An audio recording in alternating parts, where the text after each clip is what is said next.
All right, looks like we are live. Hey, Shelly, thanks for showing up. I put 5 after because I knew I wasn't going to make it right at 3, so I'm actually early. So, let's see here. First, does my mic sound all right? Let's do that. Live mic checks. First, does my mic sound all right? Sounds all right to me. Less of a delay today, too. Yesterday was weird. When I closed down, the Entropy was still running, which I guess I had it on a delay and I didn't even realize it. So,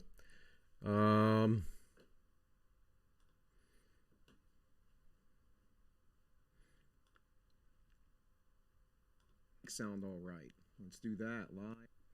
Yep, had to go over to Entropy and mute that. Yeah, this is weird too. It's not giving me any analytics. Normally, when you stream, there's like analytics and stuff. In fact, I can. If you don't know, well, hello, Holly. This is what it looks like. So now it's giving me some stuff. But in any case, I usually keep that sort of minimized and whatever else. From the Great White North. That's right. I was looking at property the other day, Holly, up in Alaska, just trying to get an idea. Not that I'm moving to Alaska, but it's expensive. It's very, very expensive for a place that's so. I mean, I'm assuming that's part of why it's expensive, but a place that's so foreboding, so out in the middle of nowhere, and a lot of the year has really harsh weather. But there's some pretty cool like lodges and stuff you could buy for like a cool $1 million. So that's really not, I guess, that bad. Lockdown.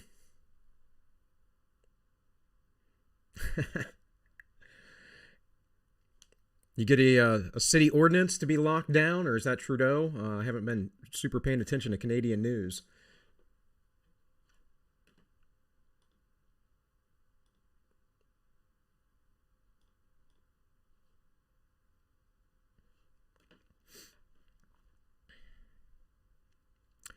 All right, guys. Well, we're going to talk about Bastiat today. Like I said, we're going to read some more of Bastiat. There's a few things I wanted to clear up that I said yesterday. That one was a misspeak. I just misread, but not that big of a deal. But also, I was talking about Bastiat, and he was talking about the individual versus the individual to use force. I was talking about how that's actually mob rule or democracy. And really, what I meant by that was the individual to use force is vigilantism, and vigilantism ends up being mob rule democracy. So I just kind of wanted to clarify that a little bit. And there was another point where I said life facilitates production, and that's not what that read. It read life facilities and production. That is, your talents, your wherewithal, whatever, your abilities. So, but nothing that big of a deal. But like I said, I watched later on last night. I rewatched the stream, and that was some stuff that kind of wanted to correct myself on. I think there was something else, but again, it's not that big of a deal. I realize I'm going to put myself out here and say dumb things on occasion, or misspeak, or whatever else. So that's pretty much how things have to go.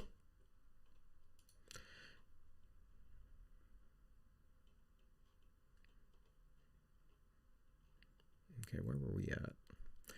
All right, guys, sorry.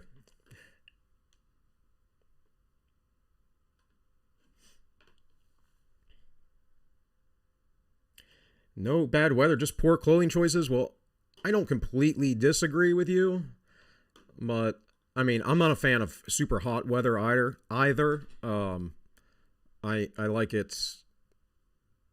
I like seasons, but I wish there would not be so many fluctuations within the seasons, because I prefer like 50, 60 degree weather myself. But when you're starting to get like negative teens, it's not fun. And it gets around here. So I can't imagine going up further north how bad it might be.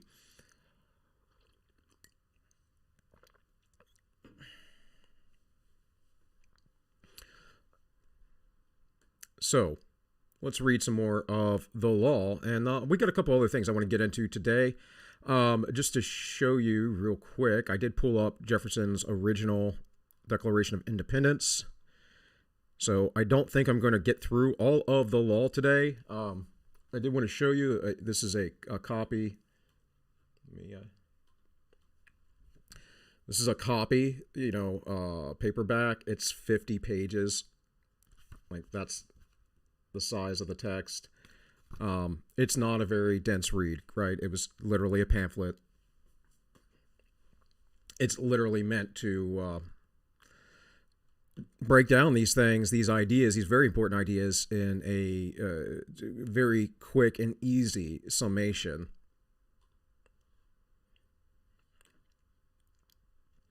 So what is law then? Is it the collective organization of the individual right to lawful defense? Each of us has a natural right from God to defend his person, his liberty, and his property. These are the three basic requirements of life and the preservation of any one of them, so completely dependent upon the preservation of the other two. I read this all yesterday, I'm pretty sure. We got into a just government. Maybe I'll look at this here. I'm trying to remember where I was at yesterday, guys. Sorry, I haven't had enough coffee yet today. I told you I've been on this, 6 a.m. to noon schedule. So. Not the best. I think last night I actually got to bed at 5, so. If a nation were founded on this basis, it seems to me that the order would prevail among the people in thought as well as in deed. It seemed to me that such a nation would have the most simple, easy to accept, economical, limited, non-oppressive, just, and enduring government imaginable, whatever its political form might be. And again, I believe we read through this. Under such an administration, everyone would understand that he possessed all the privileges as well as all the responsibilities of his existence. No one would have any argument with government provided that his person was respected, his labor was free, and the fruits of his labor were protected against all unjust attack. And that's correct. Like, I believe I said this yesterday, that if we had this kind of government, then I would actually be a fan of government, right? Because the government would be doing what it should be doing. It's only moral justification to exist. We don't have a government that has a moral justification to exist other than to line the pockets of a, elite few. Now, that elite few might be growing as the population grows. That might be, a couple 100,000 people or something. I'm not sure. Might be a couple million people even. But that's a drop in the bucket compared to the billions of people that live on Earth. When successful, we would have to think that the state for our success. And conversely, when unsuccessful, we would no more think of blaming the state for our misfortune than we would farmers blaming the state because of hail or frost. The state would be felt only by the invaluable blessing of safety provided by this concept of government. I believe this is where I did stop, because I talked about how, we want the state to do things that is absolutely out of their control. It's out of their purview, out of their expertise, out of their abilities, right? They can't do these things. It's the picture I've used for yesterday's video. I just used the same one because it's one of my favorite quotes. Bastiat says, and we'll come to this, but he's like, you talk to someone who's a socialist, and it's like, if we say that we don't want the government to implement these things, like a state religion, we don't want, state agriculture, state education. It's like they think you don't want it at all. Because if the government doesn't provide it, then as the libertarian trope goes, who would build the roads? And it's like, you do realize that this phenomenon of modern technocracy is, well, the reality is that before the world was as it is now, there were definitely big public projects by certain empires. But for the most part, who built the roads? The locals did. Before the giant technocracy and the funny money, the fiat money, the technology we have today to enable all this, to build a highway system for our military, which is the prime purpose for it, we we wouldn't have ever gotten that done in the past. The Continental Railroad that is here in the U.S., the first one from the East Coast to the West Coast, was a private investment. It was a private businessman who got it done. All of the other railroad systems at the time were being subsidized by the federal government, and they could not get a railroad done and by any effective means or time that would cross the entire continental United States. So we have to understand these things, that the past people took care of it, and what we're really doing now is we're obfuscating our responsibilities to basically be a part of the communities and to dictate and to build things. We're outsourcing it to the government.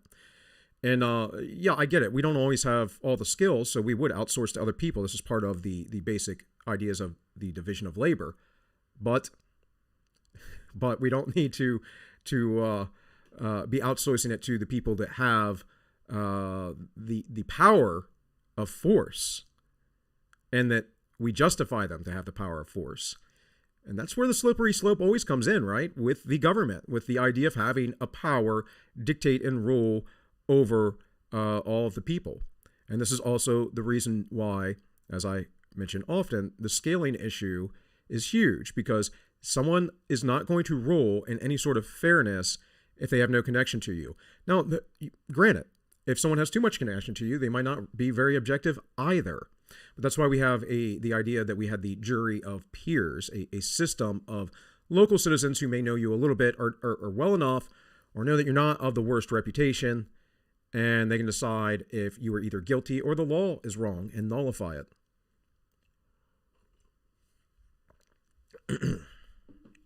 Let's continue.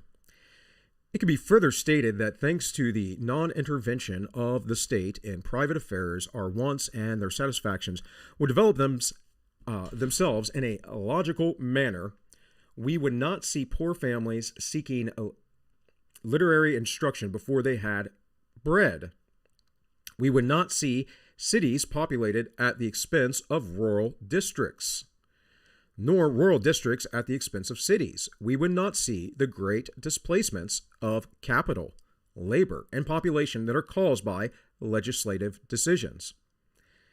I mean, if that doesn't speak to the 20th and now the 21st century, I don't know what does. Because it has been the century of technocracy, centralized planning, and basically unintended consequences. The source of our existence are made. Excuse me, guys. The sources of our existence are made uncertain and precarious by these state-created displacements. And furthermore, these acts burden the government with increased responsibilities. And responsibilities they can't ever handle because they're pretty much incompetent. I hate to say it, guys, but government workers generally aren't the best of the best, right? The best of the best go to the private field because that's where they make more money. That's where they make big money. Don't get me wrong. Being a government worker is a steady job. You get great benefits. You do get good money. It's not like it's horrible money. But you have to compare it to your level of competence in general, or expertise, because a lot of these federal workers are just not really on the ball, and they never get fired, ever. The complete perversion of the law. But unfortunately, law by no means confines itself to the proper functions. And when it has exceeded its proper functions, it has not done so merely in some inconsequential and debatable matters. The law has gone further than this. It has acted in direct opposition to its own purpose. The law has been used to destroy its own objective. It has been applied to annihilating the justice that it was supposed to maintain, to limiting the destroying rights, which its real purpose was to respect the law, has placed the collective forces at the disposal of the unscrupulous, who wish, without risk, to exploit the person liberty, and property of others. It has converted plunder into a right in order to protect plunder. And it has converted lawful defense into a crime in order to punish lawful defense. Yeah. So, look. Again, this is very appropriate to the situation of today, right?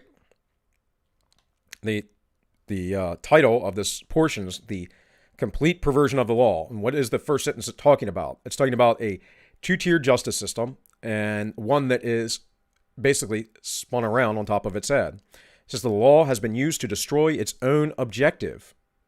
It has been applied to annihilating the justice that it was supposed to maintain. I would say we know that. That's exactly what just happened with the Chauvin trial. And I've said it before, and I'll say it again. I could completely understand if they found him guilty on manslaughter. The other charges, though, well, one, they're higher charges. So they didn't think this through. In fact, we have jury testimony. I mean, we have one guy who's running a podcast and talking about how people need to join juries to get active. And they also talked about how the one juror basically held out, and between each charge, the time got shorter that the juror caved in. I'm sure the convincing had little to do with the evidence and more to do with, the riots. The riots of peace, though. The riots of peace. The riots of hugs and arson.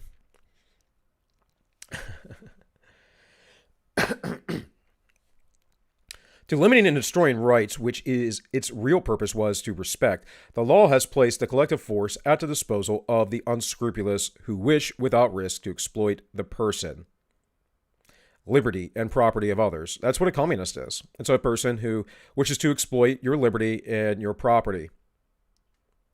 And you, because you're fodder. You are, you're just a cog in the wheel to them. Because in the end, like the video we watched the other day, Heaven and Earth, was stating, these people believe that, well, not all of them fully, mind you, but a lot of them think, well, yeah, but my sacrifice would be worth it because in the future, the utopia will be set up. And I don't think most of them actually fully believe that, but that is how they speak. That is how they think, or at least the bourgeois, the elites, think that they can persuade people. That reminds me, you know what I need to do? I'm going to do it right now. I need to bring up the video of Jordan Peterson with Lauren Southern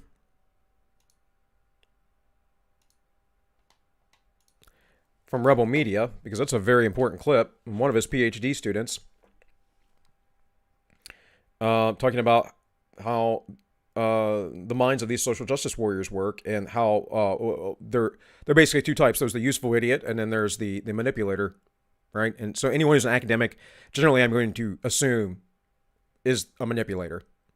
Just saying, that's my bias, but it's my bias for a reason, because that's what I see in academia.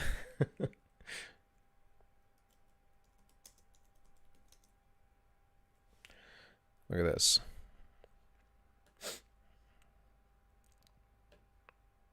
Oh, it's not. No. Not Rebel Wisdom. Where's Rebel Media?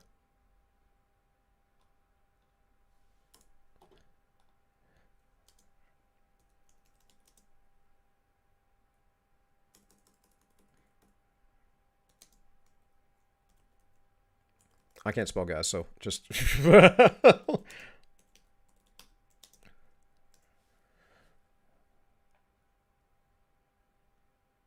It's all Michaela.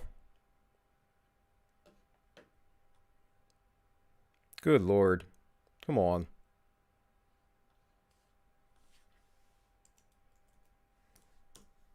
Let's try that.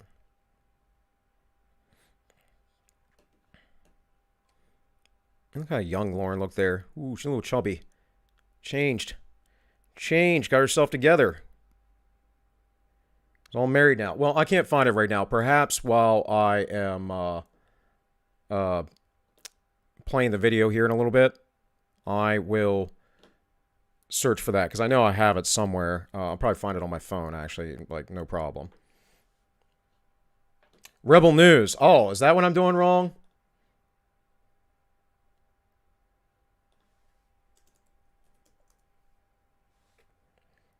Well, thank you. See, I need a Canadian to correct me.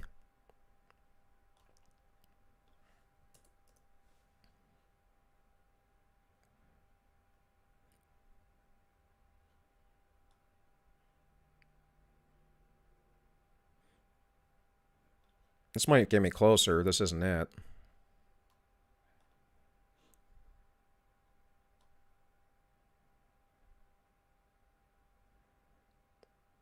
Yeah, like I said, I'll find it later. Let's keep reading because I want to get through it. Oh, this is fun.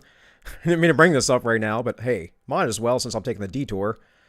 This is from blackhammer.org. This is a communist group, and I just happened to catch this last night. I thought it was funny because Drew Hernandez was covering this. Like I said, guys, I cast my Rebel News. Jordan Peterson will bring it up. Okay. I cast my net wide as far as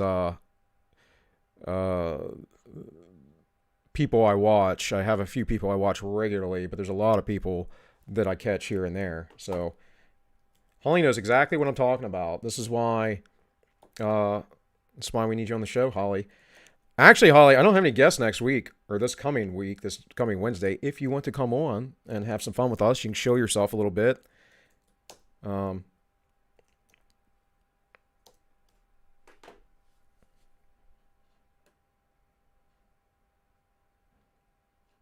don't think this is not coming up for me for some reason?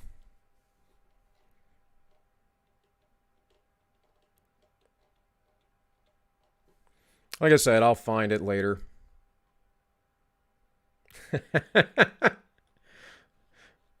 Yes, I'm a boomer. That's right. Well, it's more like I don't want to take up so much airtime on a live stream and be absolutely boring and keep looking for it. You're not working, so yeah, you should come on this Wednesday. I don't have anybody scheduled. Not yet. I've been lazy about all this stuff, guys. Frankly, it's not even that I've been lazy about this stuff. My priorities, my energies have just been elsewhere, really.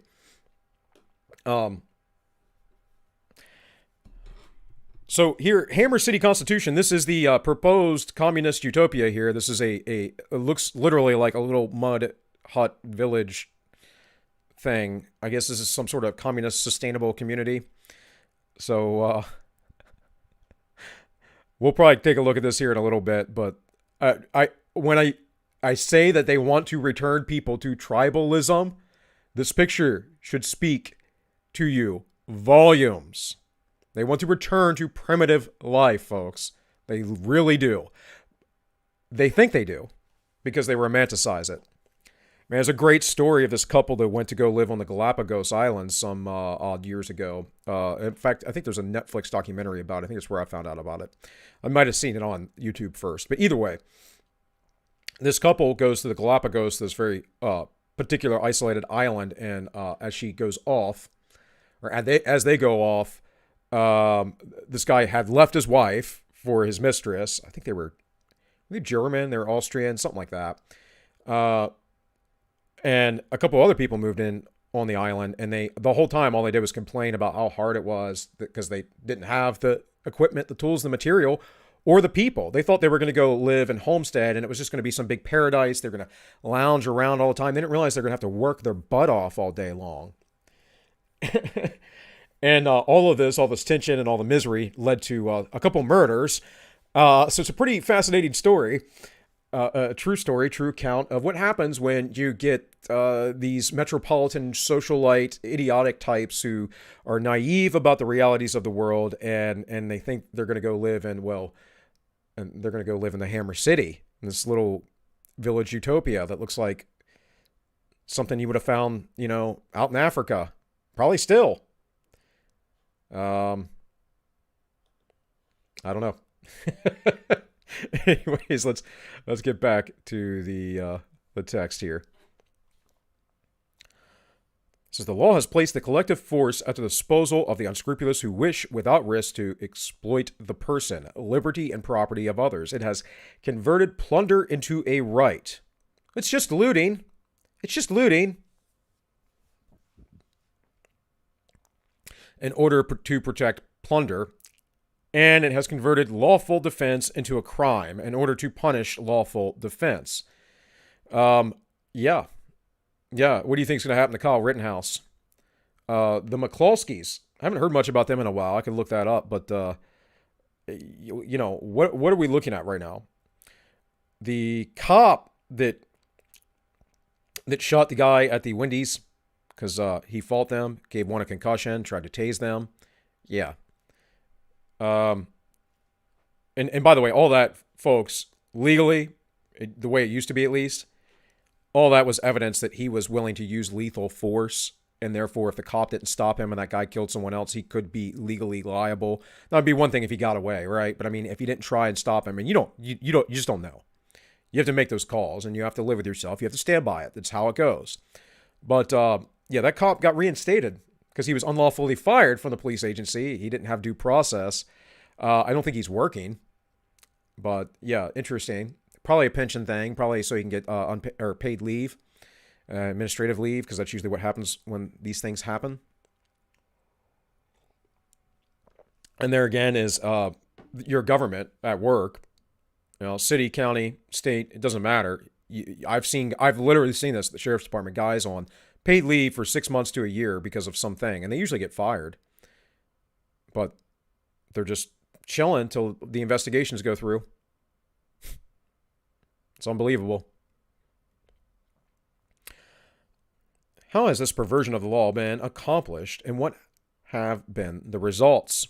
The law has been perverted by the influence of two entirely different causes: stupid greed and false philanthropy. You really need to listen to this, guys. Stupid greed and false philanthropy. So of all of the people that have come up out of the late 1800s and the early 1900s through the very laissez-faire capitalistic systems, the people like J.D. Rockefeller, those folks I'm talking about, or you know, Cecil B. Rhodes, as we talked about the other day, those people were all seen as great philanthropists. And of course, they were extraordinarily wealthy.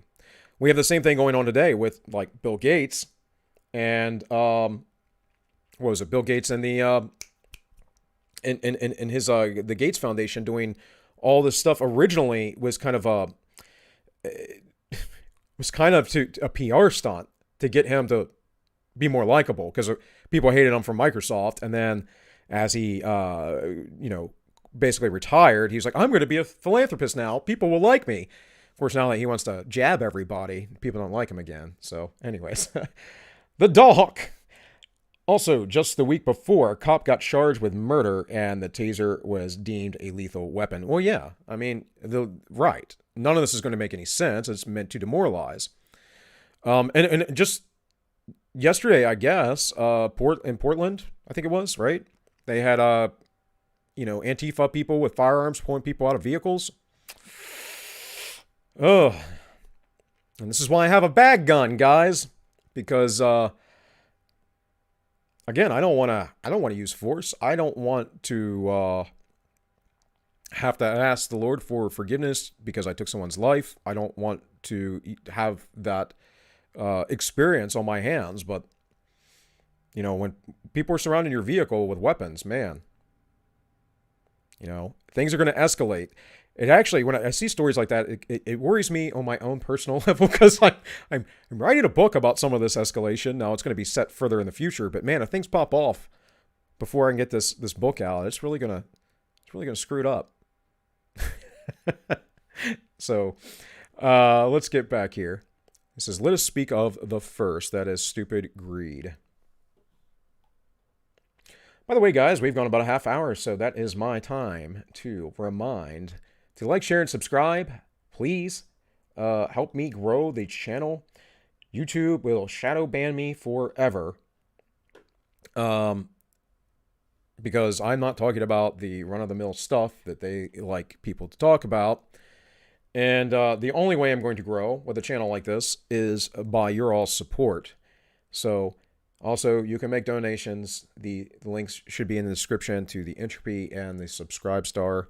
I went back and checked the stream from yesterday because I was going to cut and paste all that stuff, from there. And I was like, why is that not in there? I thought I had it in there yesterday. So if that's not in there today, if there's no link in the YouTube description today, guys, because I'm watching through the Creator Studio, let me know, and I'll see if I can fix that, because it should be there.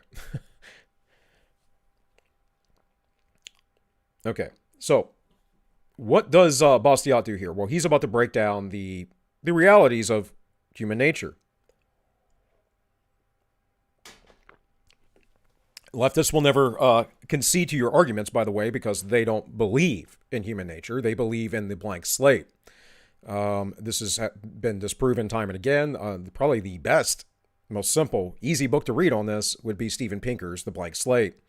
It's not revolutionary or anything, in my opinion. I mean, it was around in the social sciences before he really put it out. But Pinker is quite an intelligent, genius individual, and he's always got a sunny, cheery disposition. So I think people just really liked him. They picked him up, and he became kind of rather famous quick in intellectual circles. Whoa! Don't want to hit the mic, because Robo Bill might come back. In any case, he's not the only one to have written about this. What is the book? Oh, why can't I think of this? I have to think of, there's another book, an earlier book on neuroscience. I can't think of the title of it right now. It's a really good book about, the blank slate idea and how these things were kind of wrong. But in any case, I digress. Let's get back on target here. Self-preservation and self-development are common aspirations among all people. And if everyone enjoyed the unrestricted use of his faculties and the free disposition of the fruits of his labor, social progress would be ceaseless, uninterrupted, and unfailing. I agree, 100%. But there is also another tendency that is common among people when they can. They wish to live and prosper at the expense of others. This is no rash accusation, nor does it come from a gloomy and uncharitable spirit. The annals of history bear witness to the truth of it. The incessant wars, mass migrations, religious persecutions, universal slavery, dishonesty in commerce, and monopolies. This fatal desire has its origin in the very nature of man, in that primitive, universal, inseparable instinct that impels him to satisfy his desires with the least possible pain. And that, my friends, is 100% true. Very few of you actually like to work, right? Like, there are some people that just have to always be doing something. My mom is a super industrious person. My wife's not as industrious as my mother, but she's more industrious than I am. Me, I in the big five, I'm in the 60th percentile, so I'm high on industriousness, but I'm not at the highest. Now, as far as openness to ideas, I'm in the 98th percentile. I'm in the 98th or 99th in intelligence and those things, and so that lends toward actually someone who's less industrious generally. Not because smart people aren't industrious, but because smart people often are more creative.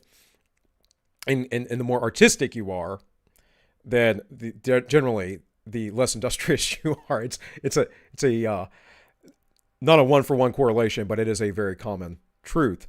But yeah, we're for the most part, we're not trying to work as hard as possible, right? And this is the history of mankind, is we are forming alliances, we're trading with each other, we're creating economies, so basically we can be more lazy and have easier lives. And this is just simply how it goes. So, property and plunder. Man can live and satisfy his wants only by ceaseless labor, by the ceaseless application of his faculties to natural resources. This process is the origin of property. But it is also true that a man may live and satisfy his wants by seizing and consuming the production of labor of others. This process is the origin of plunder. Now, since man is naturally inclined to avoid pain, and since labor is pain in itself, it follows that men will resort to plunder whenever plunder is easier than work. History shows this quite clearly. And under these conditions, neither religion nor morality can stop it. Now, I would disagree there with Bastiat. I think that the incarnation of Christ, that is the Holy Spirit, maintaining a as much as possible spotless life, and if you mess up, then you must repent, of course, sincerely. It's not like, I don't like the idea of just going to confession and just saying, oh, I did these things. And that's not what I'm talking about. There has to be growth. There has to be change. There has to be fruit. But yeah, I think that if you have the indwelling of the Holy Spirit, then you really don't have to worry about falling into these things. If you know your scriptures and you understand them, then that's a hard block to falling to this mindset. And in fact, we do know there are social psychology studies, that if you just put a Bible in a room, people are less likely to lie or cheat. Like if they try to have people cheat on a test or try to lie to them about something, a Bible in the room alone is a reminder enough for them to be slightly more moral. It's interesting. It's obviously purely psychological, but it works. Hey, woman, what's up? Got my woman in the chat. Woman in the chat. So, when then does plunder stop? It stops when it becomes more painful and more dangerous than labor. It is evident then that the proper purpose of law is to use the power of its collective force to stop this fatal tendency to plunder instead of work. All the measures of law should protect property and punish plunder. Right. Exactly. What are we doing right now? We are propping up plunder. Are we not? If you have the proper politics or skin tone. The skin tone is actually less relevant, though. It really is. Your behavior, though, is what is relevant. If you act like a heathen, if you're a criminal, if you're, career criminal, if you believe in all the left-wing utopian nonsense, then you can get away with anything you want, more or less. At least these days. That will continue to get worse. I don't have any stories brought up. Or no, I do have a story. Sorry. I misspoke there. I do have a story brought up. I don't have a bunch of stories brought up from the other stuff I was talking about, but I do have a story brought up from a Utah man. And so far, a Utah man that was at the Capitol riot, that is. And so far, in that article, there are 440 arrests, according to the FBI. 440 Americans being treated as terrorists. Political prisoners, literally. This is not something we haven't done before in the United States, but it's something that should not be happening in this day and age with the communications we have. And good Lord, what did they do? Many people have said it. If they wanted to burn it down, it would have happened. It would have happened. But generally, the law is made by one man or one class of men. And since law cannot operate without the sanction and support of a dominating force, this force must be entrusted to those who make the laws. This fact, combined with the fatal tendency that exists in the heart of men to satisfy his wants with the least possible effort, explains the almost universal perversion of the law. I think it's a little bit more complicated than that, and I think also, though, right, to really simplify it, is that we live in the kingdom of Satan, right? And so these men who would want power are going to get power by any means. And I think that's really what it's about. It's not about plunder. It's about power and control. It's the idea that Somali pirates, right, or the warlords, we see the same thing in gangs. We see the same thing in prisons, of course, with gangs. This always happens. This is why people want strong men. This is tale in the Bible from the first chapters of Genesis. His name was Nimrod, and he was a mighty hunter before the Lord. And the legends of Nimrod go something like this. He created the first cities. He was the first king. He built a giant ziggurat that is a pyramid in which he could sit on top and look down upon the people. He's considered, to some degree, the founder of Babylon, and he may have been the builder of the Tower of Babel, which was a symbol of man trying to ascend to godhood. And again, the psychology of this and the metaphor stands true. But whether it's that alone should be important to you. I'm saying that God's trying to tell us a lesson. Period. Whether you believe in those things or not, it is a metaphor for truth. Whether you believe those things happen or not, This fact, combined with the fatal tendency that exists in all hearts of men to satisfy his wants with the least possible effort, explains the almost universal perversion of the law. Thus, it is easy to understand how law, instead of checking injustice, becomes the invincible weapon of injustice.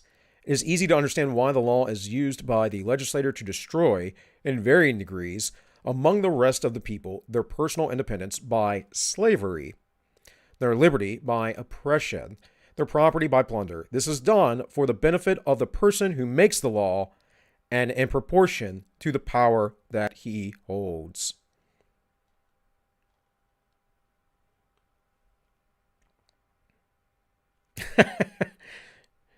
Yeah, you listen to all my political rants pouring on YouTube? Yeah, okay. I ain't talk to you about politics hardly anymore. Woman talking trash in the chat. Men naturally rebel against the injustice of which they are victims. Thus, when plunder is organized by law for the profit of those who make the law, all the plundered classes try somehow to enter, by peaceful or revolutionary means, into the making of laws. According to their degree of enlightenment, these plundered classes may propose one of two entirely different purposes when they attempt to attain political power. Either they may wish to stop lawful plunder, or they may wish to share in it. And there's the rub, folks. You and I, we want to stop the plunder, but the folks that are plundering, they want more plunder and they want the power to plunder. They want to make the rules. Woe to the nation when his latter purpose prevails among the mass victims of lawful plunder, when they, in turn, seize the power to make laws. Until that happens, the few practical lawful plunder upon the many, a common practice where the right to participate in the making of law is limited to a few persons. But then participation in the making of the law universal, and then men seek to balance their conflicting interest by universal plunder. Instead of rooting out the injustices found in society, they make these injustices general. You understand that? Instead of rooting them out, they generalize them, meaning they make them ubiquitous. As soon as the plundering classes gain political power, they establish a system of reprisal against other classes. Does this sound familiar? Any of it? Is this not what we're seeing? One, with the current presidential administration. Now with the new DOJ, obviously the Obama appointee FBI agents and all that stuff and the deep state, they're still there. Why Trump didn't get rid of them all. It's why they can go after these 440 some odd people who are at the Capitol, but not the Antifa or BLM activists, the rioters. And guys, I could investigate them. Like I said before, Steven Crowder infiltrated them, man. And James O'Keefe. I mean, James not directly, of course, but he had people inside. Robo Bill, okay.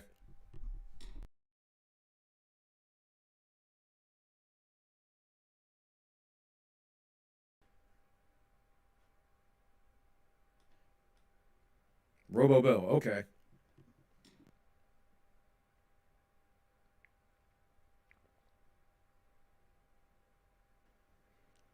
Robo Bill gone. Robo Bill, okay.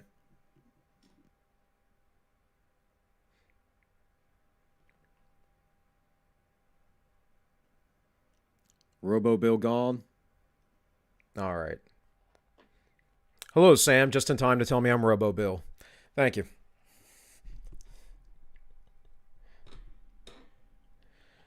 All right. Where was I at here?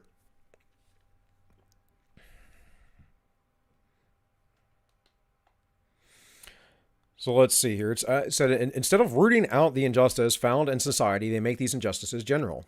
As soon as the plundered class gain political power, they establish a system of reprisals against the other class. And this is, I was getting at that with the current administration. But beyond that, what are we seeing? We're seeing these people who have been convinced their entire lives that they've been oppressed, instead of taking responsibility for their own lives, and they've actually been voting in their very oppressors, and are reeling against the people who want them to be free in mind and spirit, and to be free in our society, but instead they want more slavery.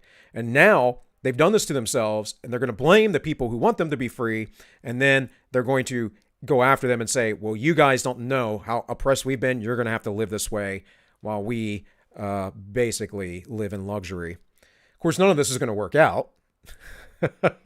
None of it's going to work out for them because they're the useful idiots. They might have some minor political power within the government, depending on how the military and federal police split up. But come on, guys. It's not likely. Not likely at all. This objective would demand more enlightenment than they possess. Instead, they emulate their evil predecessors by participating in this legal plunder, even though it is against their own interests. That's what I just said, right? It is as if it were necessary before a reign of justice appears for everyone to suffer a cruel retribution, some of their evilness and some of their lack of understanding. The results of legal plunder. It is impossible to introduce into society a great change and a greater evil than this: the conversion of law into an instrument of plunder. What are the consequences of such a perversion? It would require volumes to describe them all. Thus, we must content ourselves with pointing out the most striking. In the first place, it erases from everyone's conscience the distinction between justice and injustice. Right? No justice, no peace. Remember that? There's no justice for George Floyd. Remember, we can't get justice. We can thank him, though. Thank you, George Floyd, for dying. Thank you for sacrificing yourself for this great cause of ours of power and greed. Disgusting individual, seriously. I love when Nancy Pelosi goes, I'm a Catholic. Okay, lady. Sure. Satan will come as an angel of light. So, anyways, no society can exist unless the laws are respected to a certain degree. The safest way to make laws respected is to make them respectable. Imagine that, having respectable laws. When law and morality contradict each other, the citizen has the cruel alternative of either losing his moral sense or losing his respect for the law. These two evils are of equal consequence, and it would be difficult for a person to choose between them. So, again, when a law and morality contradict each other, the citizen has a cruel alternative of either losing his moral sense or losing his respect for the law. That, my friends, is the essence of what's going on, and the Uri plan, right, of demoralization. That's the point. These two evils are of equal consequence, and it would be difficult for a person to choose between them. And that's the thing. You're afraid to stand up and go to jail, or you're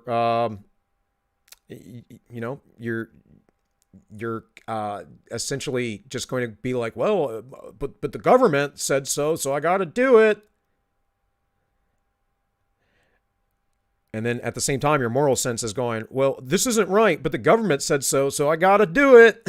I mean, this is how people work. They know things aren't right, and they do them anyways. Every single person right now who is going along, complying with executive orders that aren't legal, in the religious community.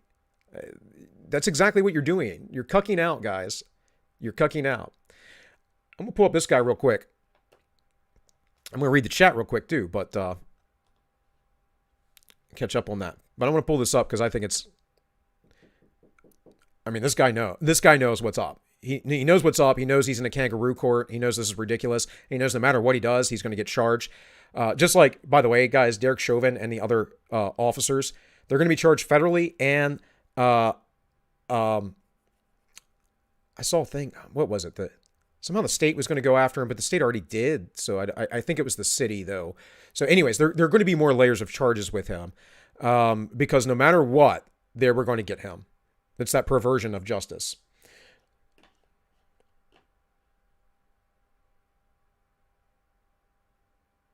Rest in power.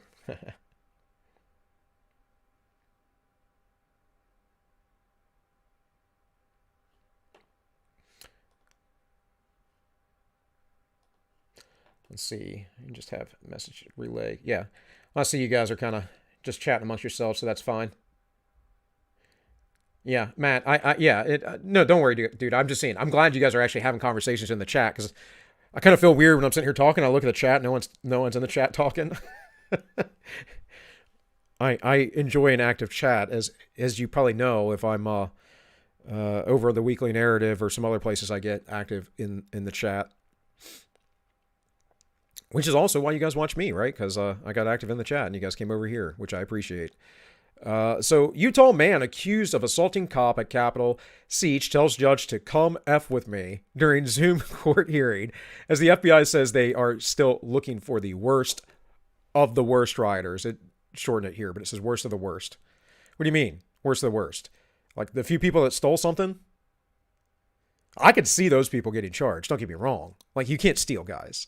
And you're definitely not going to steal from the federal government. That's like, stealing from the IRS. You think they're going to let you get away with that? I mean, if they find out about it, they certainly aren't. Yeah, despite 440 people being charged, it's 440 people already. So you can go check out this article, but essentially this guy kept getting muted. He kept having outbursts and saying stupid stuff. And it says here, Copeland hearing comes as the FBI said they still after the worst of the worst. I don't know. I'm seeing this guy here with the cops, but is he, what are they doing? Like, how are the cops? Every video I saw, the cops were like super, super aggressive. Way more aggressive than they ever were on the left. And maybe it's because there's a stupid normie fear that the right wing are the ones doing all this stuff. And they're not. They haven't been. The closest thing we've had to that was the Whitmer 5, and that was set up by the federal government. So anyways, this guy, he had a bunch of outbursts in court. He interrupted when other people came in. And here's what he said. He said, I'm a vet. You owe this to me. And you all have F this up. You're a robot to me. You can't come get me if I don't want you to. F all you. F all you all. I mean, this guy knows it's just going to all burn down. This is the way I'm assuming he sees it. He believes that everything, it's just going to get burned, man. And it even says his attorney tried to silence him, yada, yada, yada, So the judge then put him on a separate Zoom room so he could no longer interrupt the proceedings. The Daily Beast reported, I want to talk in open court, you mother effers, Copeland said. Let's see, up here he says, Copeland also yelled at Judge Merriweather, you're going to give me what the exploitive I want. You're going to do what the exploitive I tell you to do. I'm in the middle of the desert. You can't exploitify me. And I laugh, not because, look, I'm not saying you should act like this, guys. I laugh because this guy's like, yep, I'm just throwing it all down on the table. He's like, what are you going to do? You're going to send guys to die? This guy knows he might die. I'm pretty sure he's aware he's going to get Waco'd. He's going to take some people out with him. I'm not advocating for this, folks, by the way. Right? I have to say that. I'm definitely not. But, I have to say that. I have to be clear here. I'm not advocating for you all to act like this in any way, shape, or form. But This is how it's going to go. It's going to continue to escalate. And people are eventually on the right. Now, it's not going to be a lot of people, but it's going to be enough. We're going to get fed up. My problem is when people get fed up and these things start happening, then the real purges will come. The real purge. The right wing getting snatched up left and right just because of your voter registration or because of a tweet or something. And I don't mean a tweet. I was at the Capitol building on January 6th. I mean like a tweet like, I support Donald Trump.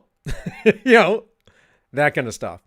Maybe it won't get that bad immediately, of course, because, it's hard to get things ramped up very heavily with legislation and all. But the executive powers of the government and the DOJ are quite strong and quite unlimited. I mean, there is limitations, but that's always up to the courts, and the courts tend to favor the state. Let's see here. Sucks about big streams. You can't engage with them. Oh, yeah. Yeah, exactly. If the right wasn't doing the things they're accused of, I didn't think we would have a lot of these problems. Yeah, well, I mean, there's that, man. There is that.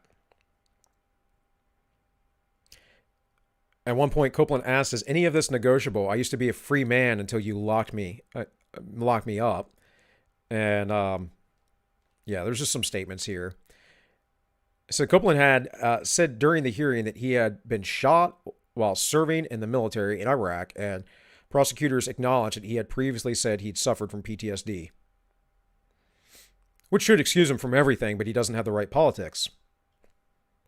Meanwhile, Antifa get let free constantly. So let's finish this little section here, and then we'll go into a little bit of heaven on earth. And when I get that started, I'll go refresh my coffee or something, and I'll be right back with you guys. So, no society can exist unless the laws are respected to a certain degree. The safest way to make laws respected is to make them respectable. When law and morality contradict each other, the citizen has the cruel alternative of either losing his moral sense or losing his respect for the law. And the end result of that, of course, is nihilism. The nature.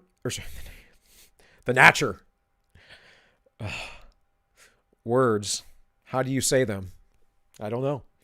The nature of law is to maintain justice. This is so much the case that in the minds of the people, law and justice are one and the same thing. It's true. I'm not saying that law and justice are the same thing, but to the people, to the normies, to the masses, this is absolutely true. There is in all of us a strong disposition to believe that anything lawful is also legitimate. This belief is so widespread that many persons have erroneously held that things are just because law makes them so. We know this, right? Everyone knows this. Everyone liberty-minded knows that people justify all kinds of stuff like this. It's ridiculous. They're not thinking, though. Most people aren't thinking. They're not actively living. They're not pursuing their life with purpose. They're just going along with the flow. They're letting the current and the tide take them wherever. Thus, in order to make plunder appear just and scared to many consciences, it is only necessary for the law to decry and sanction it. Slavery, restrictions, and monopoly find offenders not only among those who profit from them, but also among those who suffer from them. All very, very true. So we'll come back to this, I think, Monday, right? But I think we're going to stop here for the day, and we'll go through the fate of nonconformists, which would be us. So, guys, let's go over here. Let's watch a little bit of Heaven and Earth again. And I believe I got this about to the right part about where we were at. It's going to start talking about Lenin. And I'll be right back with you all because I'm going to get my coffee warmed up here. Bernstein's critique became known as revisionism, and it stirred up an urgent debate among socialists around the world. Bernstein said that what usually is understood to be the final goal of socialism is nothing to me. The movement is everything. That really caused consternation in the party, because people thought that Bernstein had given up the great goal, and the great goal of socialism, as we know, of course, was the breakdown of capitalism, and Bernstein was no longer interested in, or did no longer believe in, the breakdown of capitalism. And if that's the case, then Bernstein actually was no longer a Marxist socialist, and if that's the case, it's as though the Pope in Rome was no longer a Catholic.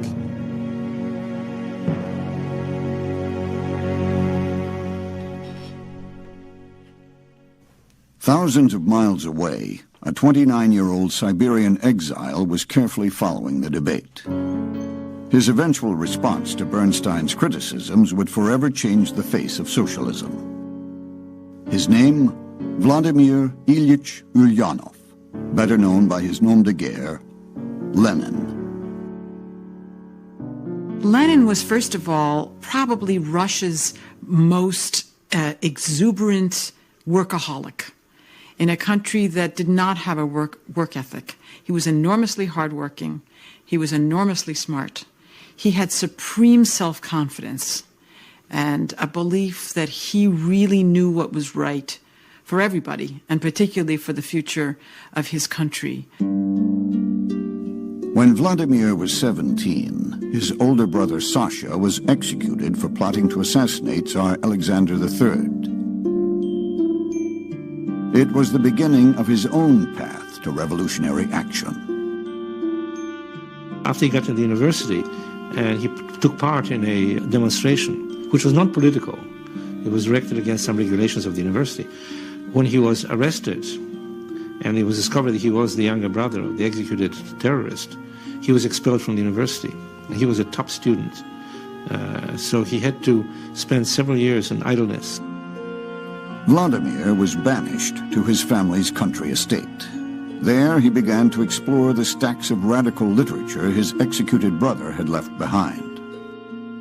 He read various Russian revolutionaries, read Karl Marx, and began to come to the conclusion that it was just as important as his brother had thought to create a new social system for Russia, that revolutionaries had to learn to toughen themselves, to make themselves into heroes who were going to give their all to save Russia, something like his brother had done. Vladimir's revolutionary activity would land him in deeper trouble with the law. By the time he heard about Edward Bernstein's writings nearly a decade later, he was in exile yet again, this time in Siberia. His life now revolved around one goal: revolution. Viva la revolution. Lenin was an individual who was often in a state of rage. That was his personality. But he was infuriated by Bernstein. But unlike a lot of the others, Lenin in effect realized that Bernstein was right, that the workers were not becoming revolutionary. When Lenin returned from exile, his younger brother met him at the train station. Dmitry Ulyanov would later recall the first topic on his brother's lips: the need to refute Bernstein. Lenin soon laid out a radically different idea of what to do if the workers wouldn't make the revolution. He developed quite early on what I would call a politics based on the absence of trust. So if you can't then trust the workers to make a revolution, whom can you trust? And Lenin said the only people you can trust are full-time professional revolutionaries like himself, who will make a revolution in the name of the people. Yes, trust the revolutionaries. They're the good people. So at no point did any of these folks go, why do we need a revolution if the working class is happy? Right? Did this not occur to anybody? Who decided that they were going to speak for everyone else and implement these things? No, this is about power. This was always about power.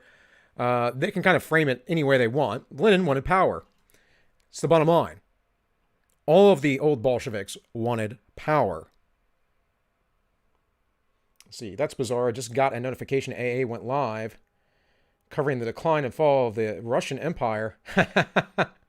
Yeah, AA does go live now. Man, and he's got a great channel. I hardly watch him ever anymore. Not because he's done anything bad. I just don't see his stuff pop up, and I forget about him. And every time I'm told, people are like, go watch, hey, AA's great. Go watch AA. And I'm like, yeah, he is. And then, whatever. It is what it is, guys. But, you know, him and I actually cover similar things. He does it a lot more in depth because he's a lot more well educated than I am on the issues. Although we have many of the same books and references. I've seen some of his stuff in the past where he's referenced a lot of books for people to get started with and all that. But yeah, that is kind of interesting that he's covering the end of the Russian Empire. Lenin, in effect, said, heck with the workers, the revolution is everything. Except Lenin wasn't quite that honest. He didn't say, heck with the workers. He said, we'll have to discover the vanguard of the workers or of the proletariat, and that will be, well, me and my pals, and we'll make the revolution for the workers. For Lenin, this was more than just a theory. In 1900, he left for Europe to start an underground newspaper, Iskra, or Spark, to ignite a new revolutionary movement in Russia.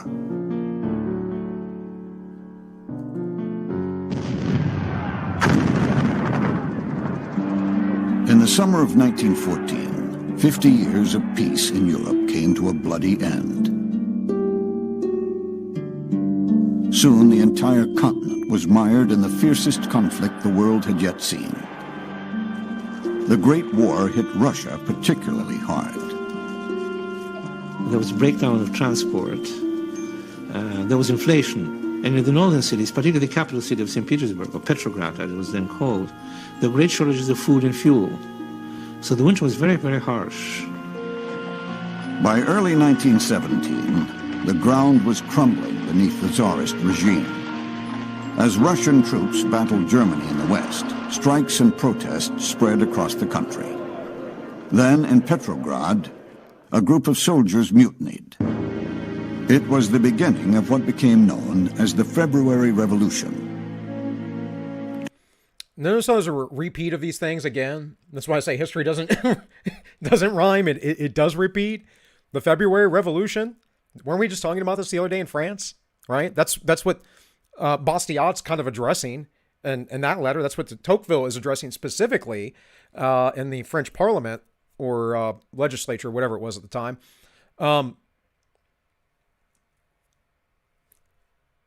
It is interesting sometimes how these things cosmically align.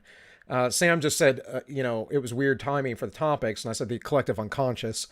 And some people believe in that, some people don't, whatever. I often use the word zeitgeist because it's I think there is a thing in the air for ideas and all, but it really goes back to the idea of the princes and the principalities of the air that are spoken of in the Bible.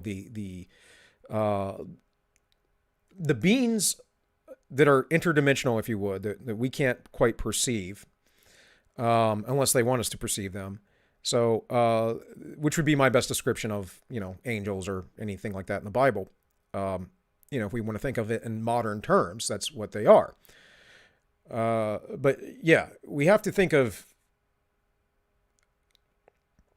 that there is a guiding spirit because, again, from my basic perspective, worldview, the biblical worldview is you're either in the kingdom of Satan or you're in the kingdom of God. So something is speaking and whispering to us. Thoughts are coming to us. I mean, how many times have you all sat down, religious or not, maybe prayed about something and it happened? Or the idea spurred to your mind. Something that you needed. Something that helped you out. Something that calmed you down. Out of nowhere. Inspiration. These things happen. Rasputin was a good episode. Yeah, I was going to talk about Rasputin here. And that he was a big part of this. Man, all of this is the Russian Revolution is quite actually complicated because they went through a bunch of famines. 100 years before that, serfs just finally became serfs, or 200 years before it, by the Tsar. Before that, they were mostly just slaves. And then you have these famines up and down, and war, and you have Rasputin corrupting the Tsar's family, and just a crazy, tragic tale of things.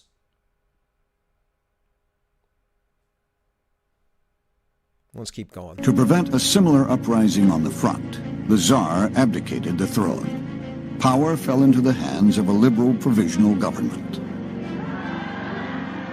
There was a kind of chaos and anarchy that grew very quickly in Russia after the February Revolution, after the emperor had abdicated. Land was being seized by peasants. Villages were declaring their independence and sewing their own flags. And you have the idea that whatever the bonds, the glue that will hold a society together, fear, loyalty, tradition, it somehow melted away and evaporated, with Russia crumbling into the smallest parts. Many Russian socialists welcomed the new liberal government, but not Lenin. He had lived in exile in Europe for most of the past 15 years, sometimes traveling in disguise. All the while, he had worked to strengthen and arm a new party in Russia, the Bolsheviks, even ordering bank robberies and extortion to finance party activities. Bank robberies and extortion.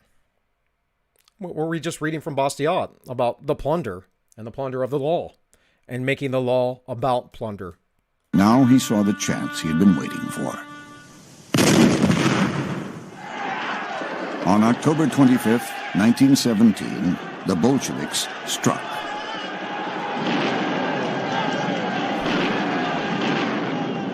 This is a later Soviet reenactment of Lenin's men storming the Winter Palace in St. Petersburg.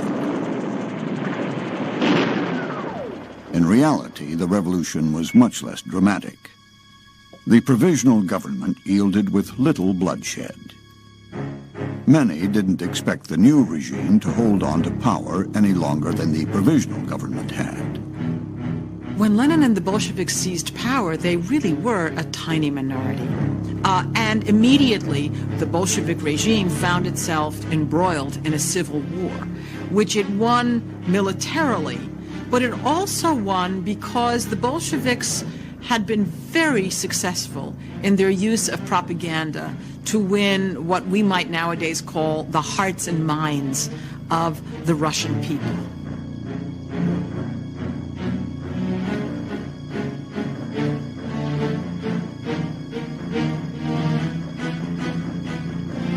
Through posters, leaflets, and speeches, Lenin tried to convince Russians of just who were the enemies of the people and who were their saviors.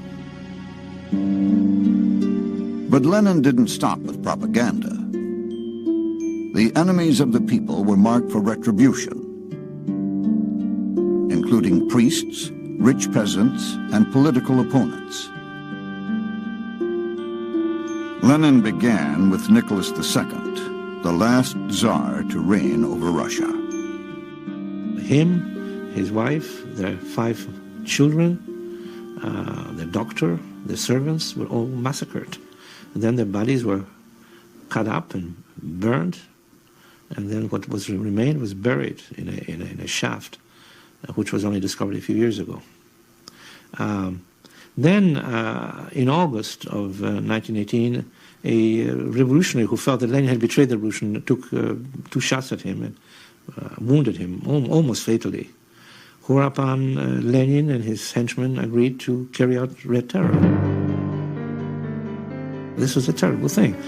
People were taken out of prison where they were put political prisoners who had never been tried, had done nothing against the Bolsheviks, and were just summarily shot. And this shooting went on. Hundreds of people were shot at night. Many others found themselves banished to forced labor camps.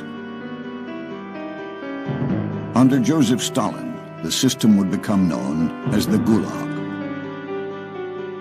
A part of the Red Terror was the gathering of all opposition members into concentration camps outside of major cities. And these were the very first camps, and it was from these camps that the entire Gulag system developed. So they are very much a precursor to what came later in Stalin's time. The Tsar had been reviled as a tyrant for executing a handful of violent radicals. Under Lenin and his followers, millions would die at the hands of the state. It's difficult to calculate how many people came to die under Lenin's system and then Stalin's system because there were so many different ways to die. There were people who died in camps. There were people who died because they were machine gunned down in the woods. There were people who died because they were deported. There were people who died in artificial famines. When you begin to put the numbers together, you get numbers, statistics in the tens of millions. The numbers are low. The numbers that are given are usually very conservative, in that they are generally on the low end. We find documentation every now and again of the utter sheer understanding of the numbers, and it's a lot more than what most people like to admit to. I usually go with the number in total, at least, of 200 million people. That's not just Russia, of course. That is all of these totalitarian regimes, whether they be communistic or fascistic or something that, we were talking about Franco yesterday. And Franco is an odd case because toward the end of his reign, he did establish a monarchy sort of, but he was the regent and he wasn't the king. But he had very strict rules against socialism, but yet at the same time nationalized the auto industry, the oil industry, whatever else there in Spain. Wouldn't allow unions, but they had a syndicate. These are all still socialist ideas. Wouldn't allow any other party. It was a one-party rule. So it's still just totalitarianism, and lots of people died under Franco. But not as much as under the Bolsheviks or under Mao. So just remind everybody. Hey, Val, thanks for showing up. Good time. No, because I do need to plug myself. Hey, guys, like, share, subscribe. Do, the thing. Help me grow. If you wish to donate, go over to Entropy. Links should be in the chat. In the description here on YouTube. I'm also on DLive. You can donate there as well. Usually don't plug that. And there's a subscribe star. I think this is only the second time I plugged myself today, guys. So, but I got to do it because there's always random people to drop in. So, got to do it. So we're going to watch a little bit more of this, and then I think I'm going to move on to something else. I might do another 2.5 hour stream today, guys. It'll be at least 2 hours. We'll see where it goes. There's just so much with Russia, though, too. There's so much. And they were just talking about all the ways that these people died, and we really have to get a grip of this because this will come to our door very soon. Like, if we don't look back at the past and see the predictions that are coming up, let me minimize this for a minute. Also found that Jordan Peterson video, so that's another reason why I want to kind of I want to not watch this the whole time, but yeah, the the things that happened in Russia were a buildup of 100 some odd years, right? Much like here in the United States, we were in the United States, people, Englishmen, were here for a long time before we created a government. And there was a lot of buildup and a lot of stuff that led up to that.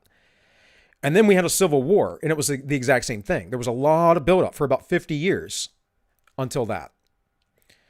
And we're kind of at this in-between stage now where we're in the midst of a civil war, but it's not fully hot. There are some skirmishes. It's mostly an information warfare, but there is obviously a persecution going on with the federal government.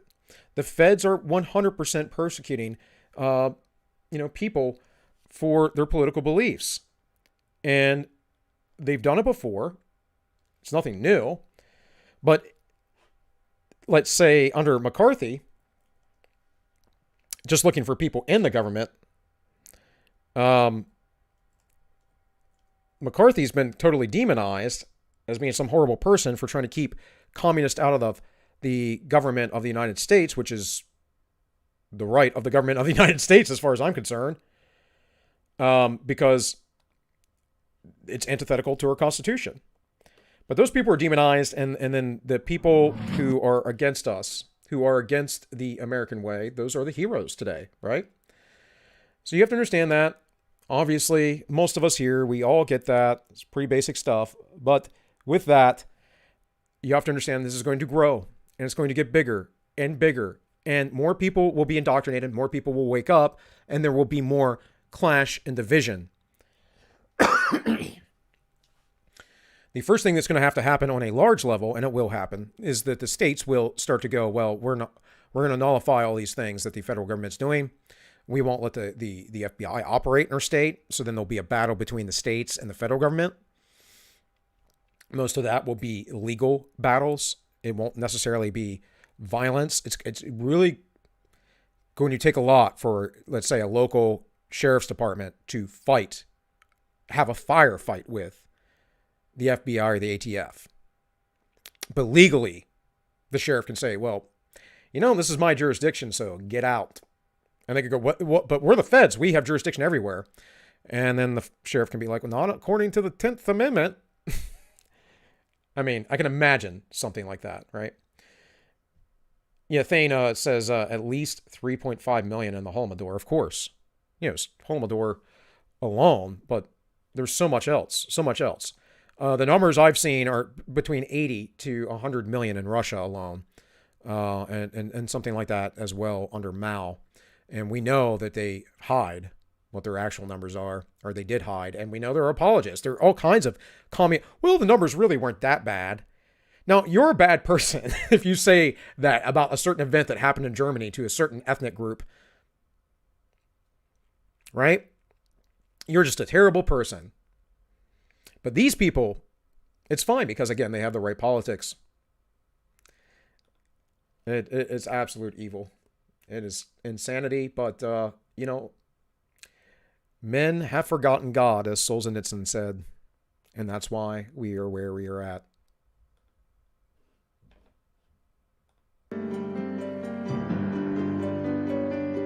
Lenin, in general, had no sympathy for human beings such as they were. He believed, as did others, that through education and legislation you can make people not want to own things. You create new human beings. So the existing human race was so rotten that killing them was actually progressive. Amidst terror and war, Lenin was building a system of government unlike any seen before. Along with the old regime, Russia's capitalist industries, the banks, and the church were all completely destroyed. Replacing them all was a single institution, the party.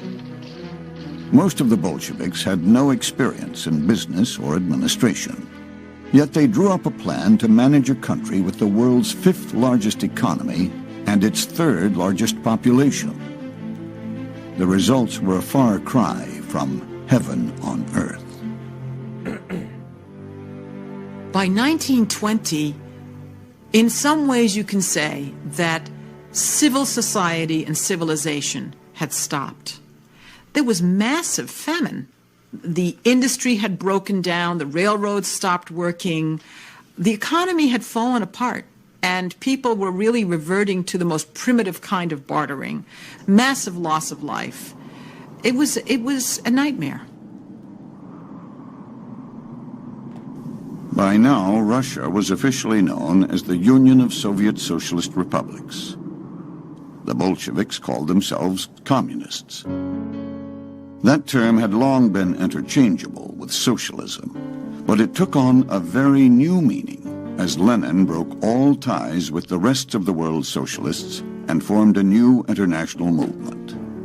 He had big plans for his revolution. Lenin said more than once that he never believed that the revolution could be confined to Russia. No, the revolution had to spread. It had to spread to the industrial countries of the West. Yeah, no, this was a big difference between him, Stalin and Trotsky. Now, Trotsky didn't really care about expanding it to the world. But, you know, the other guys did. So that's why he was basically out.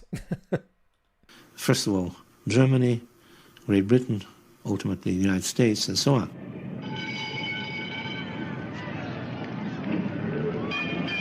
In the Marxist scheme of things, the most advanced capitalist country was the one that was supposed to be transformed first, and that was the United States of America.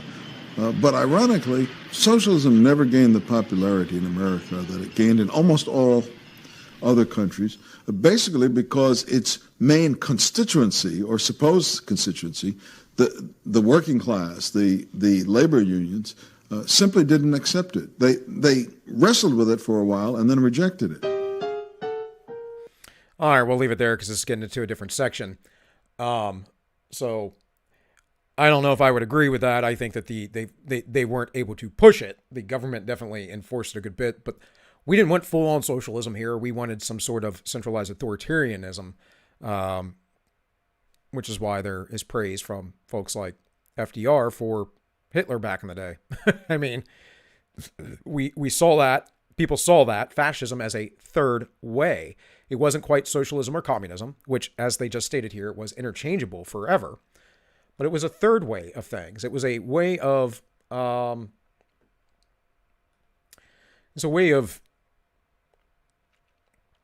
trying to implement the best sides or both sides of the equation. But again, none of these are fully developed, fully developed systems of government and economy that are set in stone or whatever. They're always a little bit different. They're always variances, right? But the trend, no matter what, the issue is always enslavement. It's always centralized authoritarian government. It's always basically taking away your freedom and saying this is how you're going to live. And again, this is what we face today in our government in the United States, but of course, all of the Western governments across the world right now, as we are trying to usher in the full-on global government. And I kind of feel like that this is going to kind of come about, like we're already in a global government. It's just kind of a secret global government, right? But I feel like as they push the climate agendas and they do all these things, they're going to keep implementing all these programs into our lives that make everything worse, because this is what they do. And then they have to come in and save us from the mess that they made, but it's saving us from ourselves or from capitalism or whatever it may be. And the climate agenda is really there to unify everybody. And so they'll keep hyping that. They'll keep pushing that up. They'll keep indoctrinating people. These cities will be, probably bought up by a lot of corporations. There'll be people that be going in there. There'll be a lot of people displaced. There's going to be a lot of turmoil coming because of all of this. And eventually, whatever happens here in the United States, in 20, 30, 40 years from now, the UN and the WHO and the World Bank and the IMF and all those are going to go, we must come together as a one world government. And China's going to be so powerful then, and we're going to be so weak. That's probably how it's going to be officially put into place. It's a prediction. It's not a hard prediction. It's just seeing how they've crept this in over the years and seeing that, in my firm belief, we opened up China purposely. Like in retrospect, seeing this now, we opened it up purposely to bolster them up to see if their economic system would be something that we could use on the world stage. And again, it's the third way. It's not really communism. It's not really capitalism. It's not quite fascism. It's something mixed in between, right? So, in any case, let me check the chat here. Isaiah 5:21. Matt says, "Woe to them that are wise in their own eyes and prudent in their own sight." Yes, and not in the ways of the Lord. So let's play this Jordan Peterson video because I thought this was a pretty good thing to bring up. Now, you and Christine have been studying where the... You guys are going to have to excuse the sound. It's not the best sound quality, but this is Jordan Peterson and his, I forget her name, but his, one of his doctoral candidates, one of his students, and they're studying the psychology, basically, of SJWs, right? The personality psychology. This came from, trying to find the psychology of these people, what the personalities, how the PC police come about. I'm curious, could you give us any insights on your research, what you discovered about people like Smugly Puff and the others at the rally opposing you? Well, I'll just give some context and then give it over to Christine. But so first off, Christine, I should know that because that's my wife's name. First off, you guys, let me know if this is really quiet. There's not much I can do about it, but just let me know, please. We've actually been studying the full spectrum of political beliefs. So one of my students, Caitlin Burton, has done a very nice thesis trying to detail out the underlying belief structure of the beliefs that range from conservatism to liberalism. And then Christine started studying specifically political correctness, part to see if it existed, because you can actually find out using statistical techniques whether a concept is real, like it's a real concept, if things actually aggregate together. And so one of the things that Christine was actually just trying to test was to see if there was such a thing as political correctness, and then also to determine what it was, how it was related to liberalism and conservatism, and then what the underlying correlates and predictors are, personality traits and that sort of thing. So I'd love to get the details on that, because all of us are curious where this social justice phenomenon came from, this You guys are saying it's quiet, but it's, well, Thane Michael says it's good. Sam says it's quiet, but it's not too bad. Okay. It's quiet on my end coming through, but the volume's all the way up. The other thing I can do is turn up my actually desktop volume and let it come through the mic, but that's not the best way to do things. radicalism from the left. Mm-hmm. So, as Jordan was saying, it is true, like political correctness does exist. That was one of the main findings that we found. What does that mean? So political correctness, what we found that it was that it's actually represented by two factors. We have PC egalitarians and PC authoritarians. I'm going to detail those out and then kind of explain how it is that this movement has been generated from that. So the central element to PC egalitarians and PC authoritarians is the trait agreeableness or compassion. So that's how well you're able to empathize with someone or ability to feel for them. But something that's important to know about compassion is that it actually evolved from the mother-child pair bond. So a mother's ability to care for their child with altruistic generosity. So that's where compassion evolved from. And it's useful to remember that when we're extrapolating onto the effects that we're seeing in society in general with this whole PC movement. So then the differentiating elements of PC authoritarianism and PC egalitarianism are, for PC authoritarians, they have a very low verbal cognitive ability. And that's a correlation or effect size of about a 0.4. So what she's saying, right, to unsciency this, is that the people who are the woke authoritarian types have low verbal skills. Which is why I say that these same people are the useful idiots, right? They have low verbal skills, which is why they have their little chants. They keep it simple. I mean, this is all an Alinskyite tactic. You keep it simple. You stay on point. You don't let the other person control the conversation ever. These are all Alinsky tactics. But she's saying they have low verbal IQ, meaning that they're probably not very intelligent, because how you articulate yourself, folks, generally is a reflection of your intelligence. Now, this isn't always true. Some of those people out there who are familiar with the NRX types, basically the founder of that movement is Curtis Yarvin. And if you listen to Curtis Yarvin speak, it's drastically different than his writings. Now, I'm not deep down in those rabbit holes or anything, but I've seen some of it because Tank and I covered it. And Tank actually exposed me to it. I had never even heard of the guy or anything like that until then. And then all of a sudden, all this stuff started popping up on YouTube about it. So, yeah, I don't know. It was just good timing. But my point is he has a lot of ums and ahs and ms and whatever. He's not the most articulate individual, but he is articulate enough. He can write. His verbal IQ isn't low.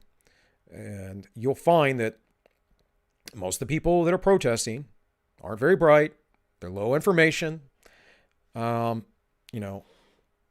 haven't thought things through. They're going with the flow, and they feel like they're doing something good.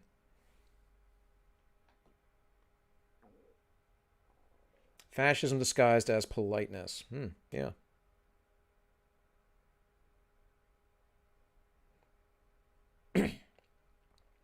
Compassion trait exploited for other means. Compassion is itself not a bad trait, but easily used. Yeah, well, the thing is, and this is something we talked about with Jeremy a few weeks ago over in the Ents Justify the Memes, there's pathos and there's logos, essentially. And pathos is like following your emotions, just going with your passions. And we have this Christianized world, but we have no logos to it. There's no purpose. There's no centering except for humanity, and that is humanism. So humans are the top of the scale. We are the gods of this world, so we think. And therefore, why should we not be living in pleasure and decadency and doing whatever we want, molding ourselves to anything in any, molding ourselves into anything we wish to be?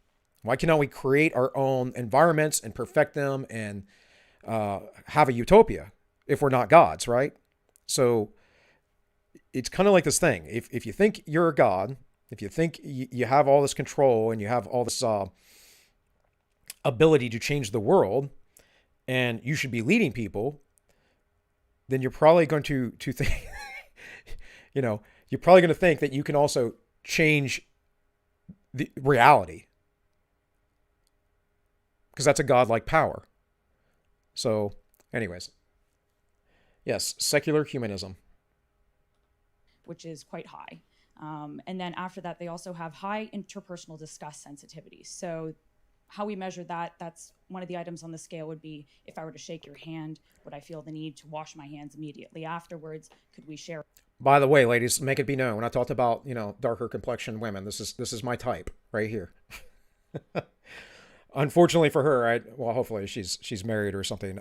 But very intelligent women like this have a hard time finding men quite often. And she's a very lovely woman, in my opinion. So that's a really hard thing. I've met many very lovely, intelligent women, and it is very difficult for them to find a good man.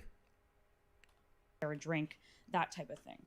Often we have in research, they assume that disgust sensitivity is related to the conservative side of things, where individuals who are white men, for example, are racist towards other minorities.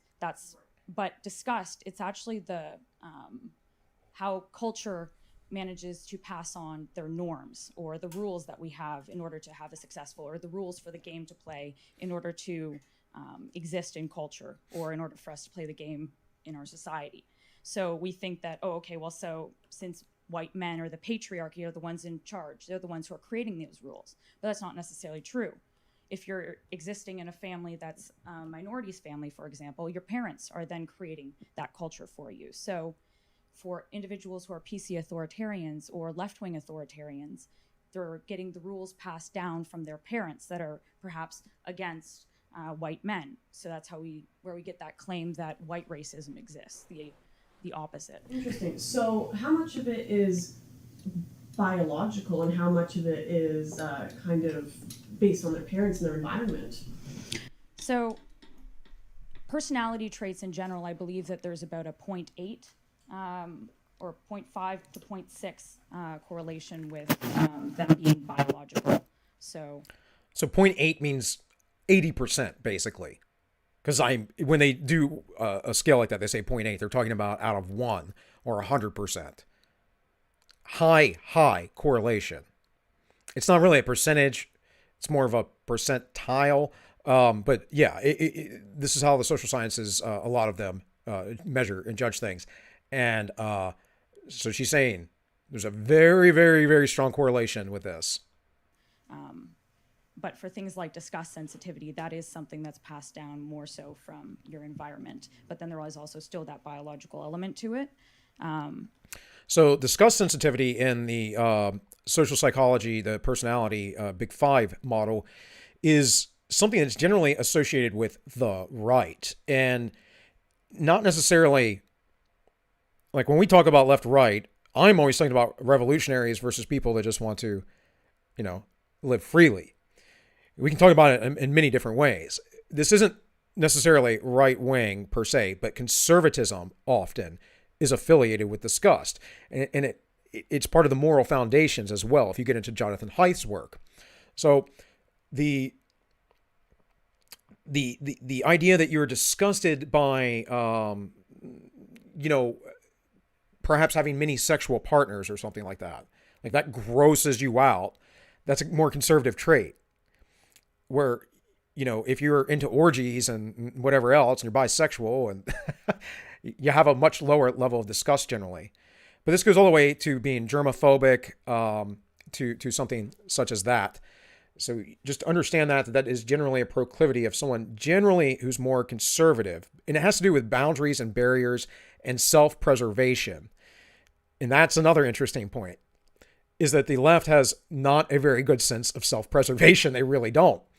And again, we can look at this through the lens of the moral foundations, where they only care about the fairness of something, care and fairness. That is their highest value. Whereas conservatives and libertarians are basically even across the board, although a libertarian will have the highest value as liberty. But it's not going to, everything's going to be pretty well even. But yeah, these people, they don't have a sense of self-preservation. They don't have a sense of how to build anything, really. They just are emoting and whining and wanting to be taken care of. Disgust, but also shame. Yes, that is right, Holly. So that's PC authoritarians. We also found a correlation with the existence of a mood or anxiety disorder either in the person who was filling out the questionnaire or their direct family member. And if they were a PC authoritarian. If they're a PC authoritarian, yes. And we used a very high standard for this, where they had to have a clinical diagnosis. Right. So it wasn't just generally more anxious. They had to have a clinical diagnosis of an anxiety or mood disorder, either in themselves or the parent or a direct family member. So all of that combines to kind of creating this authoritarian type personality, where they're very intolerant for nuance or the unknown. They need all rules things to be black and white, very clear cut. And then the anxiety or mood disorder creates this kind of general emotional distress for interactions that they have in society. See, I find that interesting, because we always thought of the preacher from Footloose as the authoritarian historically who didn't want to see change, but you're telling me that the PC authoritarians are also people who don't want to see change.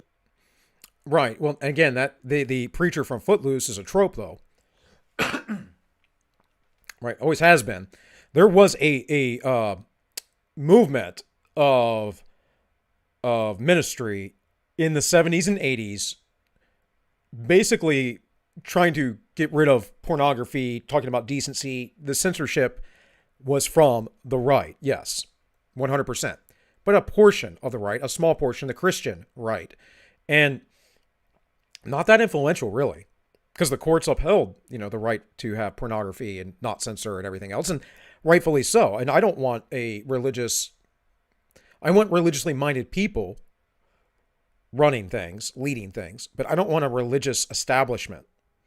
And so that is a slight danger toward that, but that's what we're talking about here. The question that Lauren presents here, though, negates the idea that the left is a religious establishment. To them, the Capitol building is a cathedral. They literally said this after January 6th, did they not? It is a sacred, holy, hallowed halls of democracy. What they said was, you came in here and messed up our little oligarchy. We don't like that. You're going to get punished. That's what happened. In any case, it is to the left a religious establishment. And this has been pointed out by many people, of course, all the time. We see this. I think James Lindsay does great work on this, talking about the cult of woke.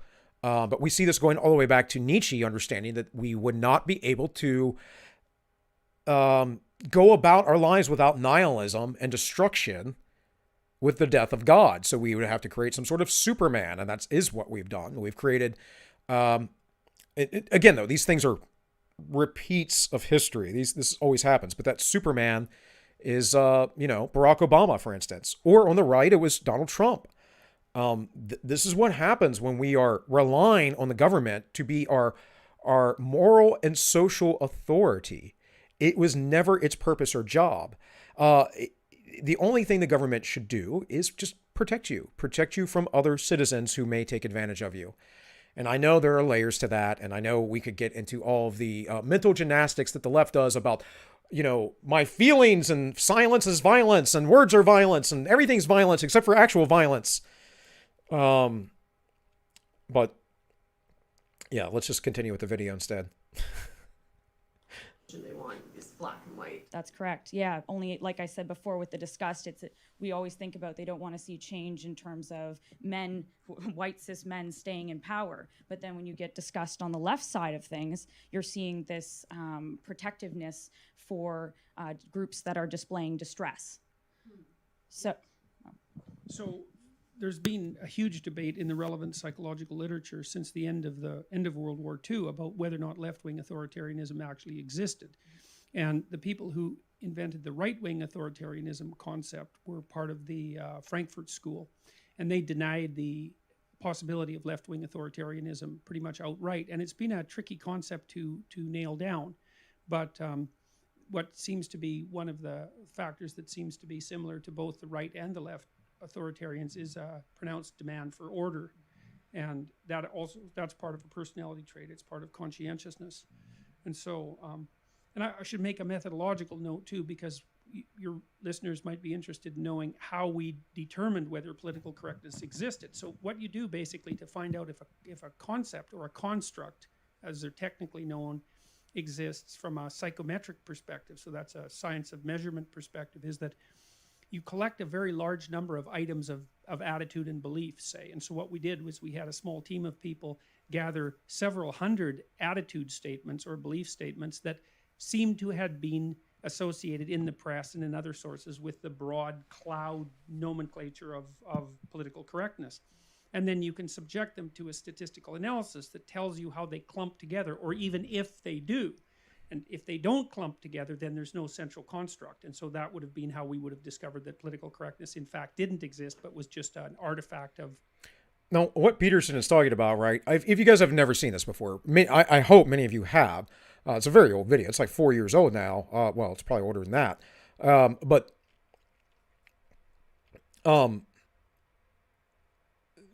what he's talking about with this construct is what we all already knew. All he did was use a scientific method to confirm it, which is what science is supposed to more or less do. And Peterson, I believe, is ethical enough that if it didn't confirm it, he would have put those findings out as well.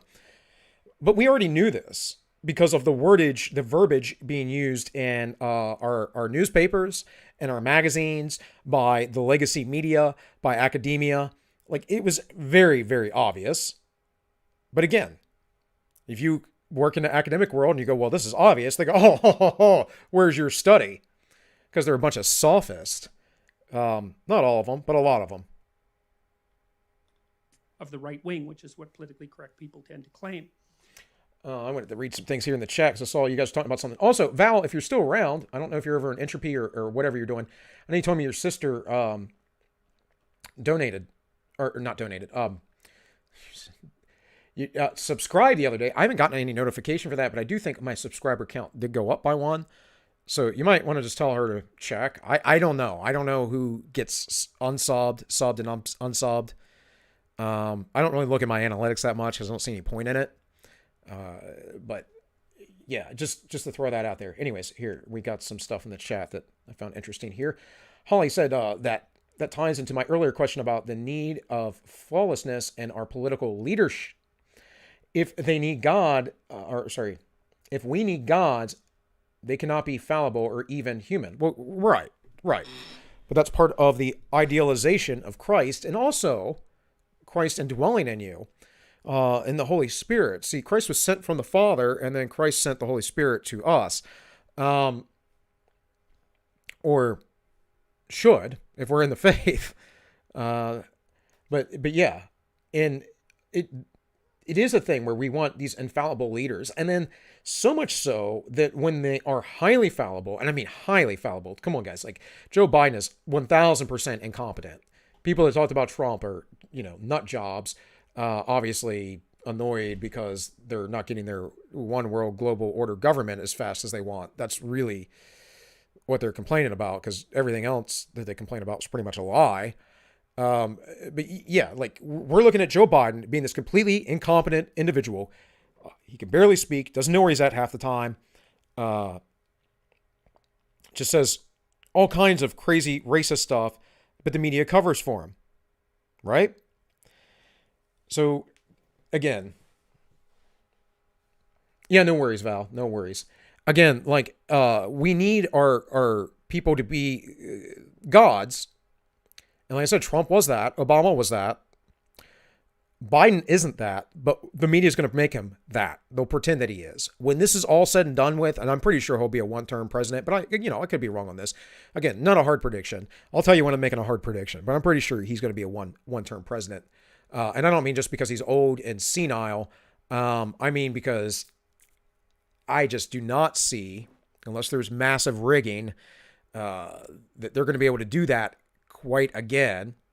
And I just do not see that that there won't be somebody, like maybe Ron DeSantis, who garners some popularity. But we're so polarized, it's hard to say. It is really hard to say. And the Democrats, they don't even care about the candidates they put out anymore, do they? Like Kamala Harris, no one voted for. Joe Biden, I mean, come on. He was like, nobody, like Joe Biden wasn't the candidate. Everyone dropped out and gave it to him.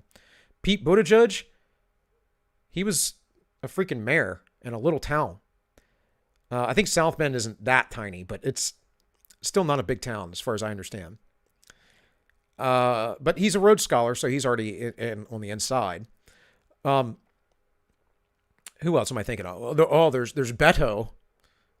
Robert O'Toole, as I would like to call him, because he is a tool. Nobody liked any of these people. There's Crazy Bernie. I don't know. I mean, I've been growing my hair out since pretty wild, but I try to avoid brushing it with a balloon. I figured that wouldn't be a good look for me. And Elizabeth Warren, Pocahontas, nobody liked her. She blatantly lies.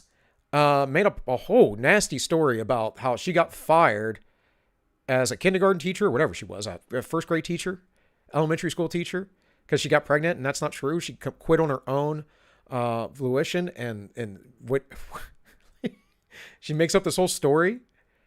People see it. Hey, honey, thanks for joining me. Want to have a beer?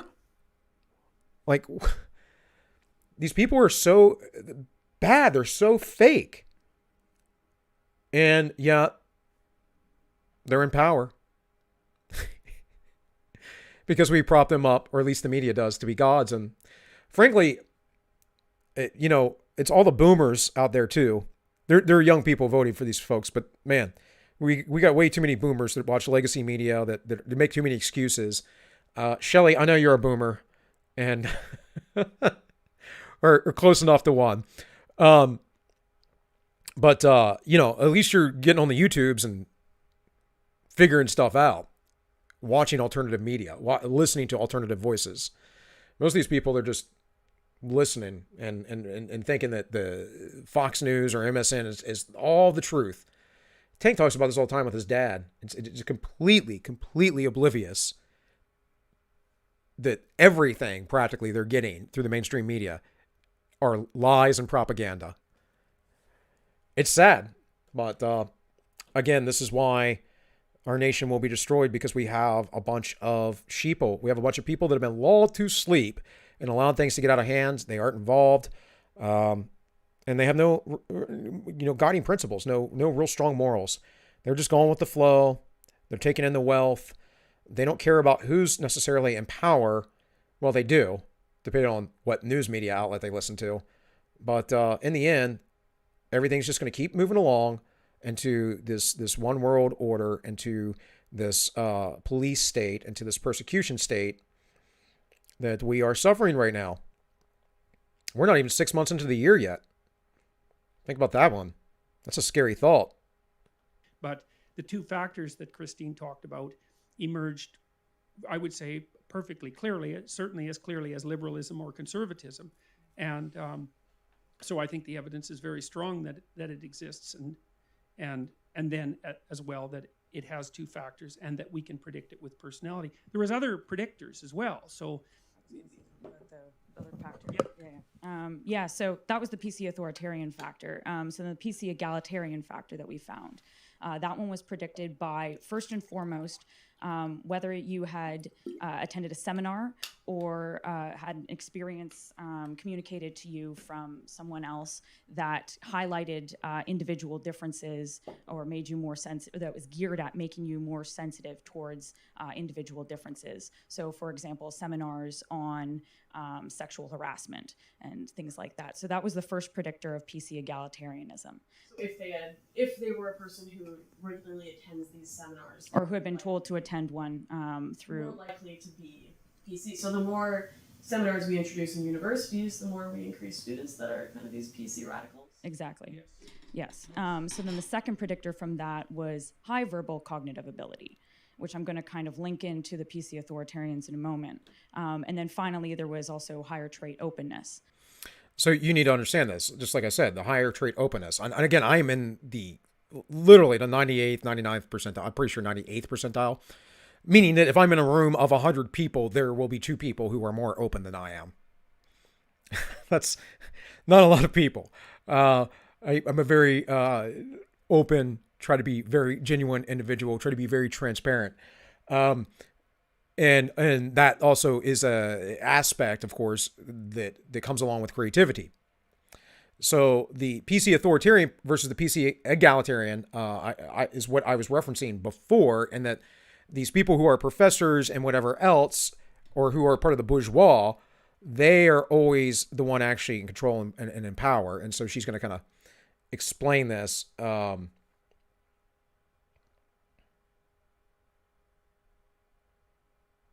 Some of my right-wing boomers hate the media and only listen to people like Dan Bongino.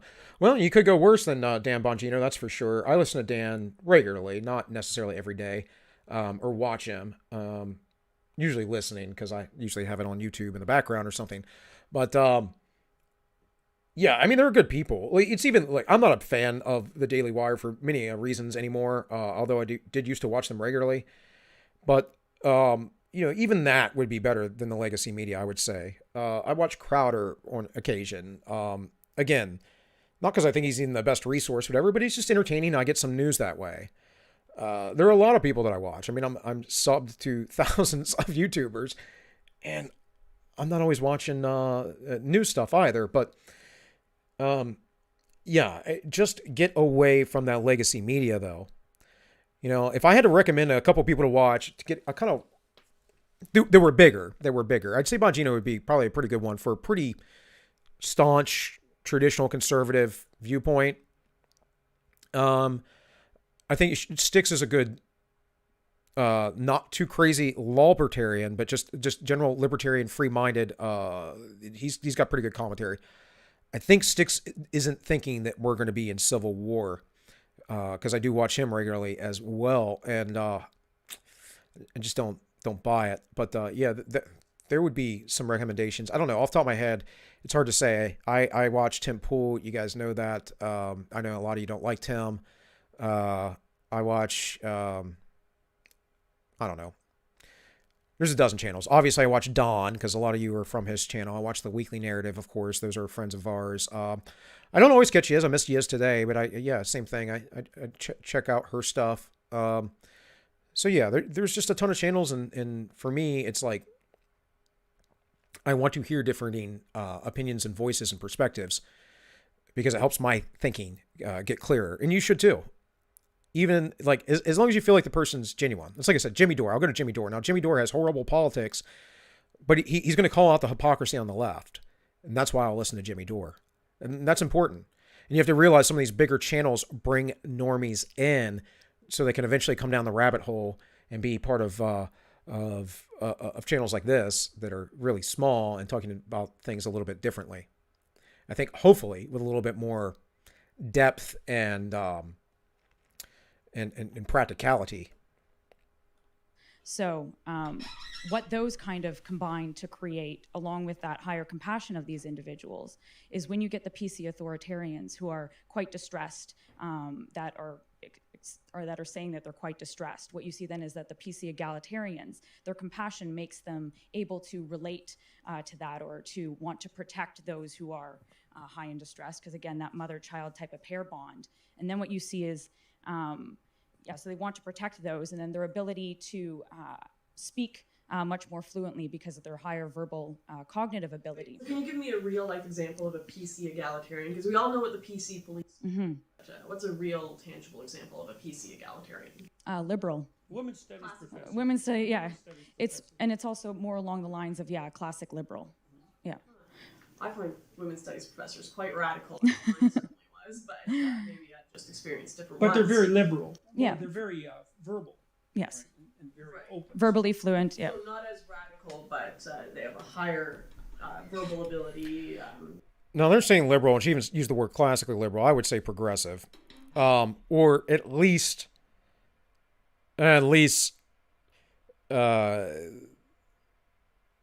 wanting to be on that authoritarian left side of things a little bit. Because look, if you're going to redistribute wealth one way or another, you have authoritarianism in your heart.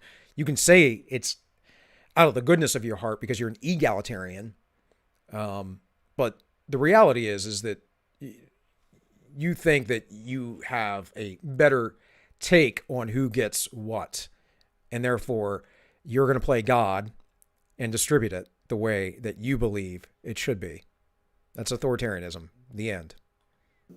Would you say they're better at subverting their ideas into things without being violent, like you see with kind of the PC radicals? Well, they would definitely perhaps pursue that kind of avenue first and foremost. But what happens is that when they see the PC authoritarians wanting to pursue things by censorship or by punitive justice, that's their central way of kind of, enacting their goals.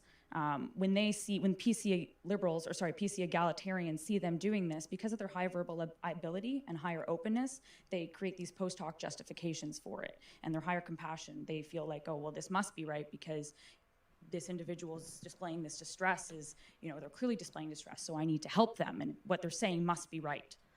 So one of the things we've discussed, because we've been interested in the compassion element, and Christine already laid out the idea that was associated with maternal behavior, but it's most specifically maternal behavior towards infants. So you can imagine that your infant is never wrong, never. And if your infant is distressed, the distress always signals that you should do something about it. You shouldn't be critical about that, especially if you're dealing with infants that are, say, younger than 9 months. And so this is a transmutation of that attitude onto the political sphere. That's interesting. And that happens because there's no male leadership, and we've allowed women to lead us. We allowed women to dictate to us that we were going to ban alcohol. We were like the only nation that's ever done that. I'm sure there's bans in certain Islamic nations or whatever, but as far as a Western nation, we're like the only one that ever do that, and it didn't go well. In fact, it created more alcoholics, especially teenage alcoholics. This is a lack of male leadership, and it is the propping up of women. Now, again, I consider myself an egalitarian. I get the joke of repealing the 19th. I think women should consider if they should vote or not. I think it's better to have women be traditional and all these other things. But my real concern, of course, is skin in the game. So Karen, soccer mom, can complain all she wants, but she doesn't have any skin in the game. She can vote Democrat all she wants, but she doesn't have any skin in the game because her Her husband takes care of her. She stays home. She makes all this money. She's not involved in society. She's involved in raising her family. And there's nothing wrong with that. There's absolutely nothing wrong with that. In fact, we need more of that. But her husband, on the other hand, he has a job and he works somewhere and he makes his big money. Now, he has direct skin in the game for his family.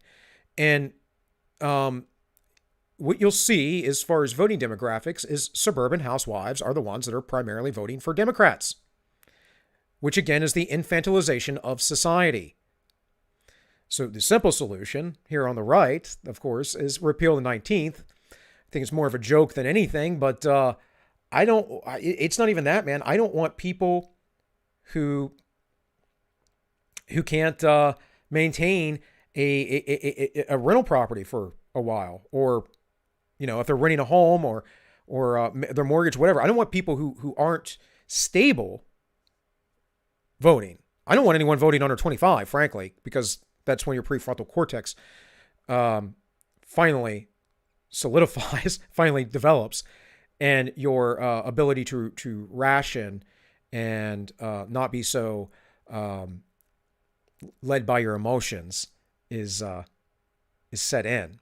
Before that, most things are passion, which is why they always go after the young folks. Hey, rock the vote. Remember MTV back in the day? Go rock the vote, guys. Come out and vote. I hate that stuff. I hate all of that. I hate telling everyone to go out to vote. I really despise it. You shouldn't go out to vote if you're too stupid to vote. It's bottom line. Be a responsible citizen, actually, and refrain from voting if you don't know what you're voting for. But see, the leftists push these ideas because democracy. It's terrible. Because a lot of right-wingers get upset, especially right-wingers who are minorities, saying you're treating us with kid gloves. I mean, I feel like sometimes I'm being treated with kid gloves by feminists, so it's quite literally. Yes, it's quite literally that, yes. And, it's to me, it's a rise of the Freudian Oedipal mother, essentially, who's so overprotective that she destroys the autonomy of her children, which is from a Freudian perspective, and I've seen this a lot in my clinical practice as well. One of the problems that people really have is escaping from their families, right? Because their independence is never fostered. They're kept in a dependent state, and so they're sort of trapped in the mother-infant interaction. Which is why they cry out for the government to then come in and take over as their mommy and daddy. And guys, this isn't a far leap, obviously. We see this, we know this, we know the mass amount of fatherless homes, 70% in the black community, 40% in the white community. Very, very horrible, leads to all kinds of issues. Like 90%, I think 90% of the people incarcerated in the United States come from fatherless homes. I think that's the number. Or you're 90% more likely to be incarcerated. It's something like that. You're more likely to commit suicide as a teen, not graduate, all these other things. As a young male, to be more aggressive. What we have done is we have empowered women too much. That's why I say we live in a gynocentric society. And I'm not the only one who states this. The MRA state this. The MGTOW guys state this. Now, I'm neither one of those things. But I have some overlapping beliefs with some of those people. This is all due to us propping up women over men and having everything, again, backwards, forgetting God, forgetting the order and the structure of things, and actually encouraging women to act like men and almost to eradicate the very essence of femininity.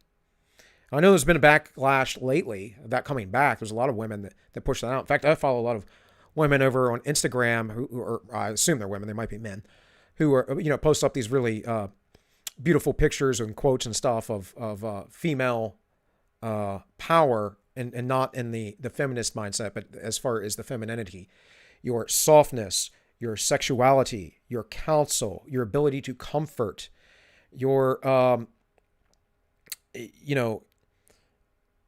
your ability to see the blind spots that men have. And men do the same for you because we're a complementary species, right? We are both part of that yin and yang. We are a dynamo. We're meant to be together. We're meant to process things together in our lives. We're meant to mate for life. Now, there are people who would suggest otherwise, but from what I understand, the anthropologist, like the sex at dawn guy, he doesn't have that right. And it's more likely that people actually mate in tribal societies for a long time. They get divorced after about 10 to 20 years. That is really what human beings do, is we're serial monogamists. And I would suggest that at some point in human history, that was very likely due to people dying as well, you know. So you might have several wives in your life, but it wasn't always necessarily at obviously one time, and not everyone was necessarily sleeping around with everybody. So anyways, I'm going to let this play. And it's a real trouble for human beings, because our infants really are dependent, and for a very long period of time. And so there's strong wiring, and it's associated with maternal behavior. And it really kicks into high gear, for example, if you have a child and you're... By the way, guys, I just on that last thing, right? If there's a lot of polygamy and whatever with men, there's no incentive to, or a lot of free sex, there's no incentive for men to stay there for the children either. So all these things are important to the structures of our society. Men need incentives to be fathers, to be around. And when men become fathers in married families, generally they go and work more to provide more income. Women start working less, of course. These are just things that naturally happen. Flooded with chemicals like oxytocin that increase maternal behavior. But basically what's happening is that the political landscape is being viewed through the lens of a hyper concerned mother for her infants. And the problem with that is that adults aren't infants. That's a big problem. And, you know, minorities aren't infants, and everybody at the bottom of a given hierarchy isn't oppressed, and everybody at the top isn't a predator. You know, it's a radical oversimplification, and it's temperamentally predicated. Now, I'm curious. I understand the fostering of these PC police. I understand where it's coming from. I mean, I grew up in a culture where we were all given a special snowflake medal for everything we did. We were all told the kind of politically correct theories growing up. But where are right-wing extremists coming from nowadays? How are they coming about? Sure. Well, as far as we can tell, the right-wing extremists share orderliness with the left-wing extremists. And so that's high disgust sensitivity. But the right-wing extremists are low in agreeableness. And so they're kind of predatory. And so, whereas the left-wing extremists are high in agreeableness. Yeah, so as you said, the differentiating element really is the level of compassion between right-wing authoritarians versus left-wing authoritarians, or at least that seems to be the case from what we've found in this study.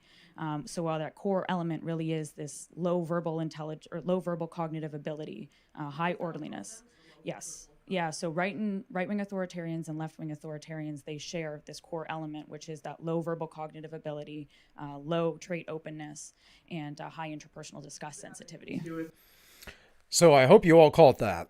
High disgust sensitivity on both sides, low verbal intelligence, IQ, whatever, however she stated that particularly.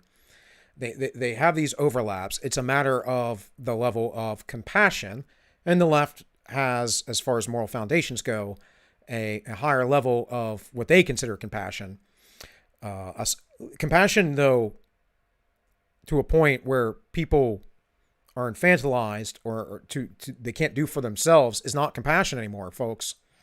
Compassion is a very specific thing, and is helping someone out who is unable to help themselves out at the moment.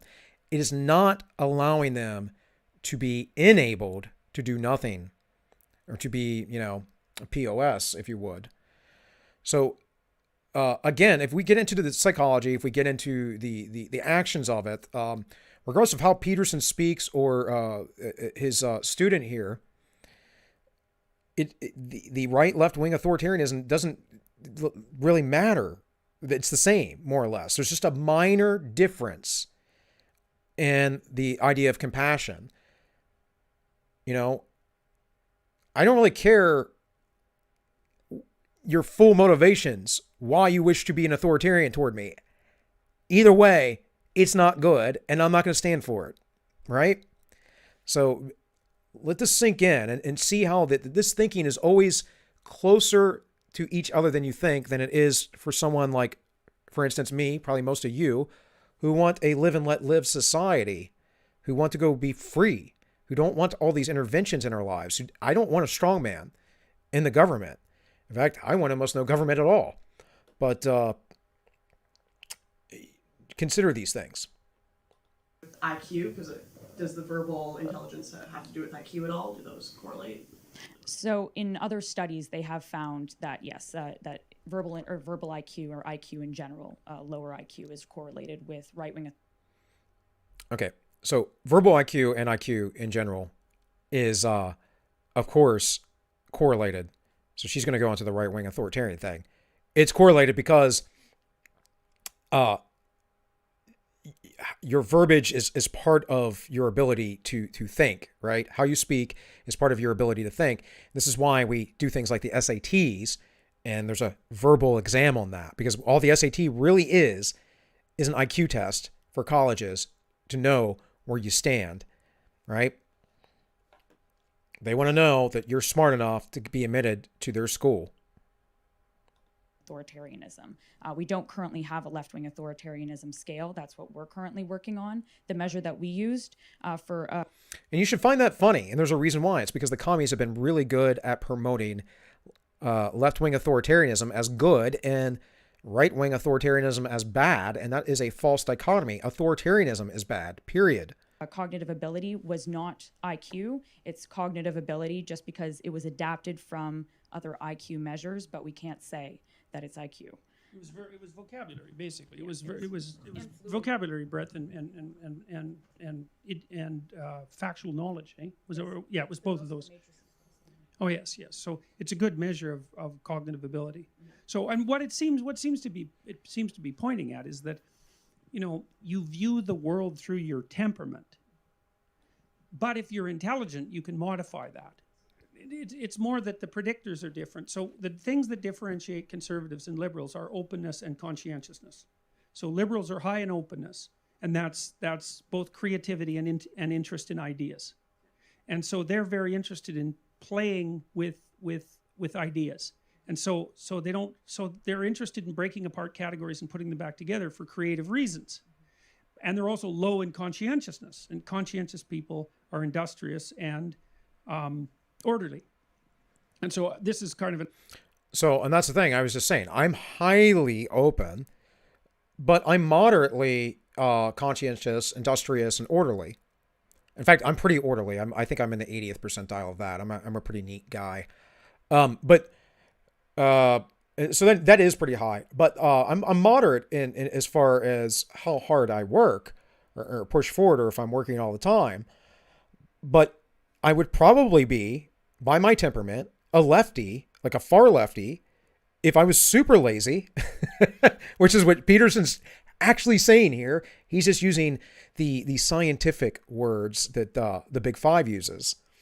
So if I was completely lazy and had no sense of purpose or work or anything like that, I would probably just be a left-winger, right? If I was super unorderly. Notice how, if you haven't noticed, if you meet these people, if you observe their living space or anything like that, you'll notice how they often live very, very, very trashy lives. Just saying. An underground reason I think that liberals are in favor of income redistribution too, because people who are high in conscientiousness make more money because they work harder. Right. So all things considered, the temperamental traits that tilt someone towards conservatism also tilt them towards working harder. However, I have to say that liberals are more innovative and entrepreneurial than conservatives. And so the way that the economy seems to work is that liberals, for all intents and purposes, start companies and conservatives run them. So each group needs the other group desperately. And so that's also why you want a continual dialogue between the two sides of the distribution. But the politically correct types, they don't quite fit into that category, especially the authoritarians, because it's not openness and conscientiousness precisely. It's more trade agreeableness.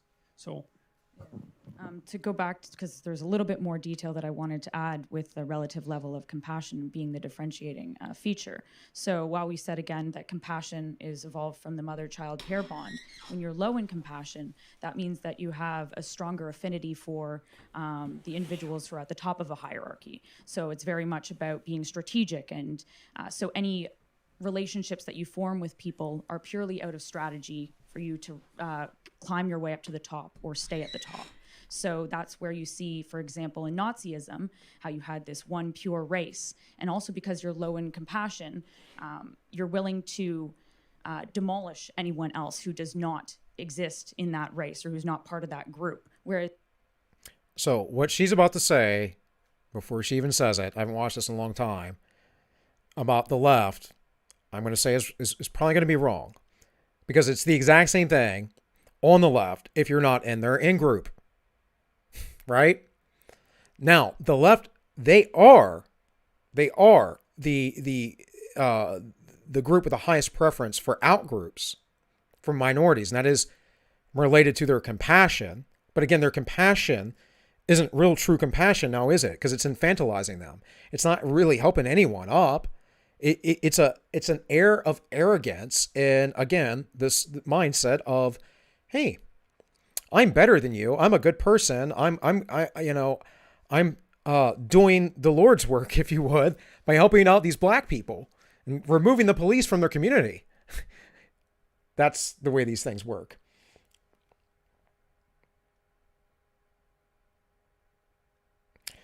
Sam says, liberals start companies, then conservatives run them. I've got a slow march here, and it begs to differ. I would agree with you, Sam. I actually take issue with this because I see myself as someone who needs more conservative people to even start or set up a business, because I'm not, I need a team, basically. I'm not industrious enough on my own, and I would need help. I would need a lot of help, but I would have the big idea. And obviously, on top of that, we see that the companies are run by liberals. But it's not even so much that they're run by liberals. Again, I don't like the terminology liberal because it's appropriated in a inappropriate way. It means everything but freedom. Does it not? It means, they're really, I like Sargon's term, slavers. That's really what these commies and these progressives are. They're slavers. We see that they're all about the wokeness, of course, but they're doing that as a virtue signal, which denotes narcissism. And we know that CEOs and whatever else of companies tend to be narcissistic. That, there's a high percentage chance that you're going to get someone who's a little sociopathic or narcissistic in the upper echelons of corporate America. So, and those are the same people that, even though they're all for themselves, they'll virtue signal and feign for the wokeness because they understand the game. They understand the establishment. They understand the way the system's supposed to go, and they want to collect the money. When the Great Reset finally gets into place, right? When we build back better finally, who gets all that money? Have you watched the stuff from Davos, people? I know I've shown it on here. Have you seen all the big multi-million-dollar corporations that are part of that and their new stakeholder capitalism? That's a big payout, guys. It's a big payout and more enslavement of the masses. Holly says, I'll have to look, but I read that the eldest girls also make good leaders as they rely on the help from family run effectively. I could see that if tailored correctly. I don't know. I looked up to my sister growing up because she's 2 years older, but I'm a heterodox, guys. I always go off and do my own thing. I used to consider myself when I was really young kind of a lone wolf, but I'm too social to be that. Still, I just don't march to anyone else's drum usually. Like someone has to be pretty awesome for me to want to follow them.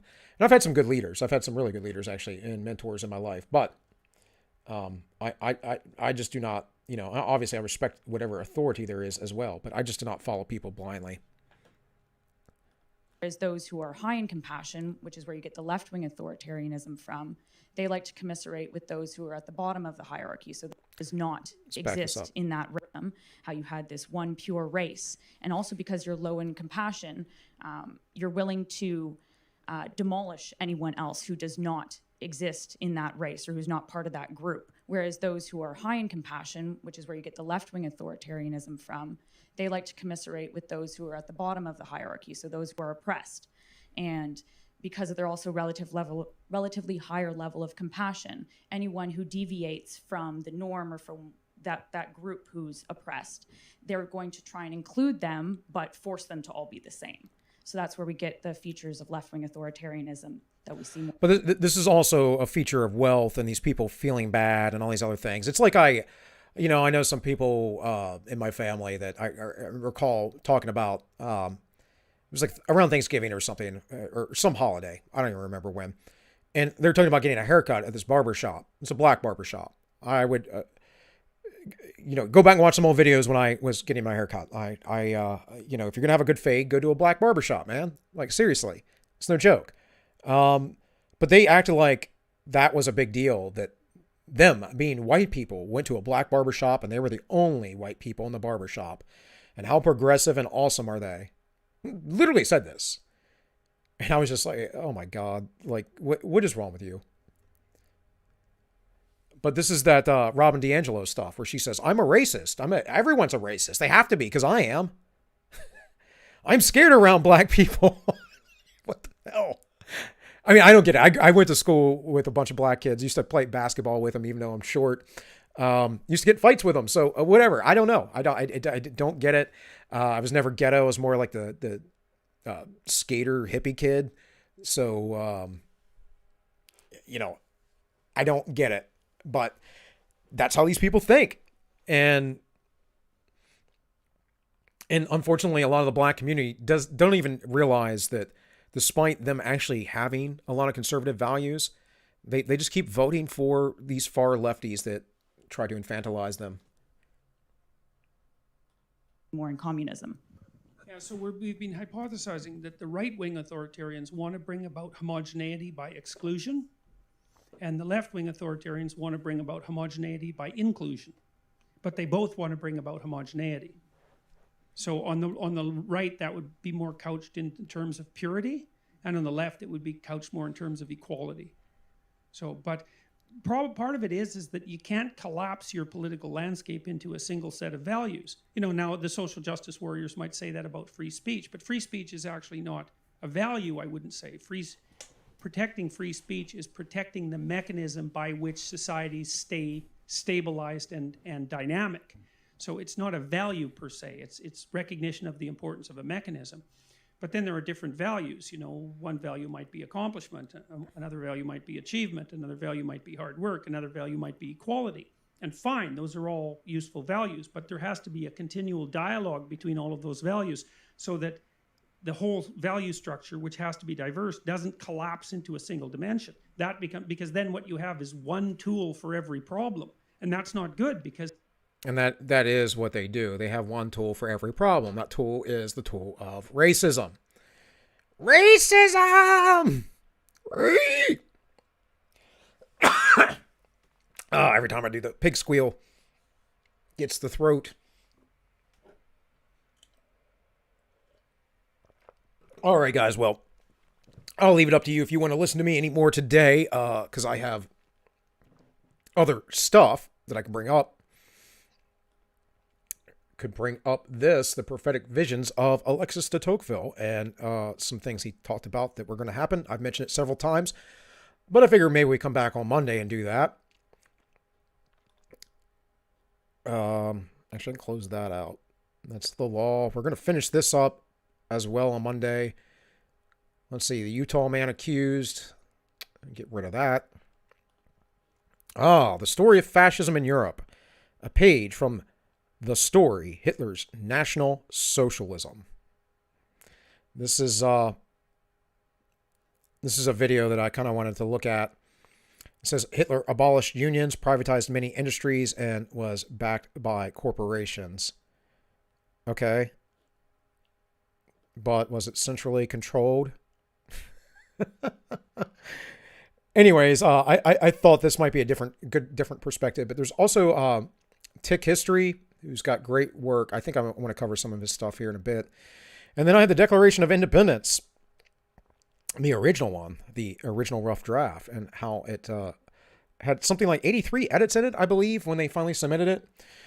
So if you guys want to hang out for a little bit longer, maybe we can do some of this, but I am kind of feeling like I should probably be getting off here. So you guys tell me right now in the chat, in a couple of minutes. I'll stay on a little bit longer. We'll go over some more stuff. Otherwise, I'm going to get off here so I can get dinner going and get on with my Friday evening. And maybe, I know Sniper said something to me. I haven't checked my Twitter because I don't really check Twitter. But Sniper said something to me. Maybe I'll be over there on the Sniper's Nest later on tonight. But probably not. I think we usually take some typical conservative traits and to get a business off the ground. Yeah. And Holly made the point that it's about chaos versus order. And ideas come out of chaos. That is the archetypal belief. And I think that seems to be the case, cross-culturally, what we've, as human beings, created metaphors to explain this phenomenon that many creative things come out of necessity and chaos. Let's see here. All right, guys. Well, I'm not seeing anything. I know you guys are in a little bit of a delay, but I'm not seeing anyone being like, Bill, stay on. So that's cool. Well, it says agreed. That's the order. They try to processes you have to move through it to get off the ground. Can't be creative with banks or accounting. LOL. Exactly. And that would be the issues on my end. Not that I'm not as frugal as I used to be, but not that I'm like an idiot with money. But yeah, I would still need help. I had, of course, some issues a few years ago where I couldn't work and kind of end up screwing up my credit and all that stuff too. But if you have a good idea and it works, if it's innovative, then yeah, you get together. And this is what I'm talking about with the understanding that we have our own collectives. The socialization of human beings, the collectives that we create, are very important, and part of this is business adventures as well. The collective we have right here of this little group watching me Monday through Friday right now, that's important. This is socialization. I'm having a conversation with you all, and I know you don't get to talk back to me as much, but hey, I am exploring these ideas and these things and showing them to you so you have a better understanding of what's going on, so that you are more educated, so that you can figure these things out as well. And we can build our communities, our collectives up, and again, revive some of the things that we've lost from the past, which is a lot. We've lost a lot from the past. But anyways, guys, I'm going to leave it there. I guess I'm going to end the stream here. Thank you all for watching. Please, come back. I'll be here Monday at 3 p.m. You can check us out over at the Ends Justify the Memes this Sunday at 3 p.m. as well. Tank and I will be over there for the call-in show. Holly, I'll get with you. I'll text you in a Discord here in a minute, and I'll just give you my phone number because I hate having to use all these computer apps and all. And that's up to you if you want it or not. But you can get a hold of me in Discord. I'll give you my phone number, and we'll get you on a show this Wednesday if you want to be coming on the Ends Justify the Memes. And yeah, otherwise I'll be here over on AllMinusOne on Monday. Val, you're home now. It's about time. Remember to ask your sister if she's still sub, because I got no notifications of new subscribers, which is par for the course. It's YouTube. It said the other day, it said I was up 13 and then it had like a down arrow beside it. And I was like, what? What is this even trying to tell me?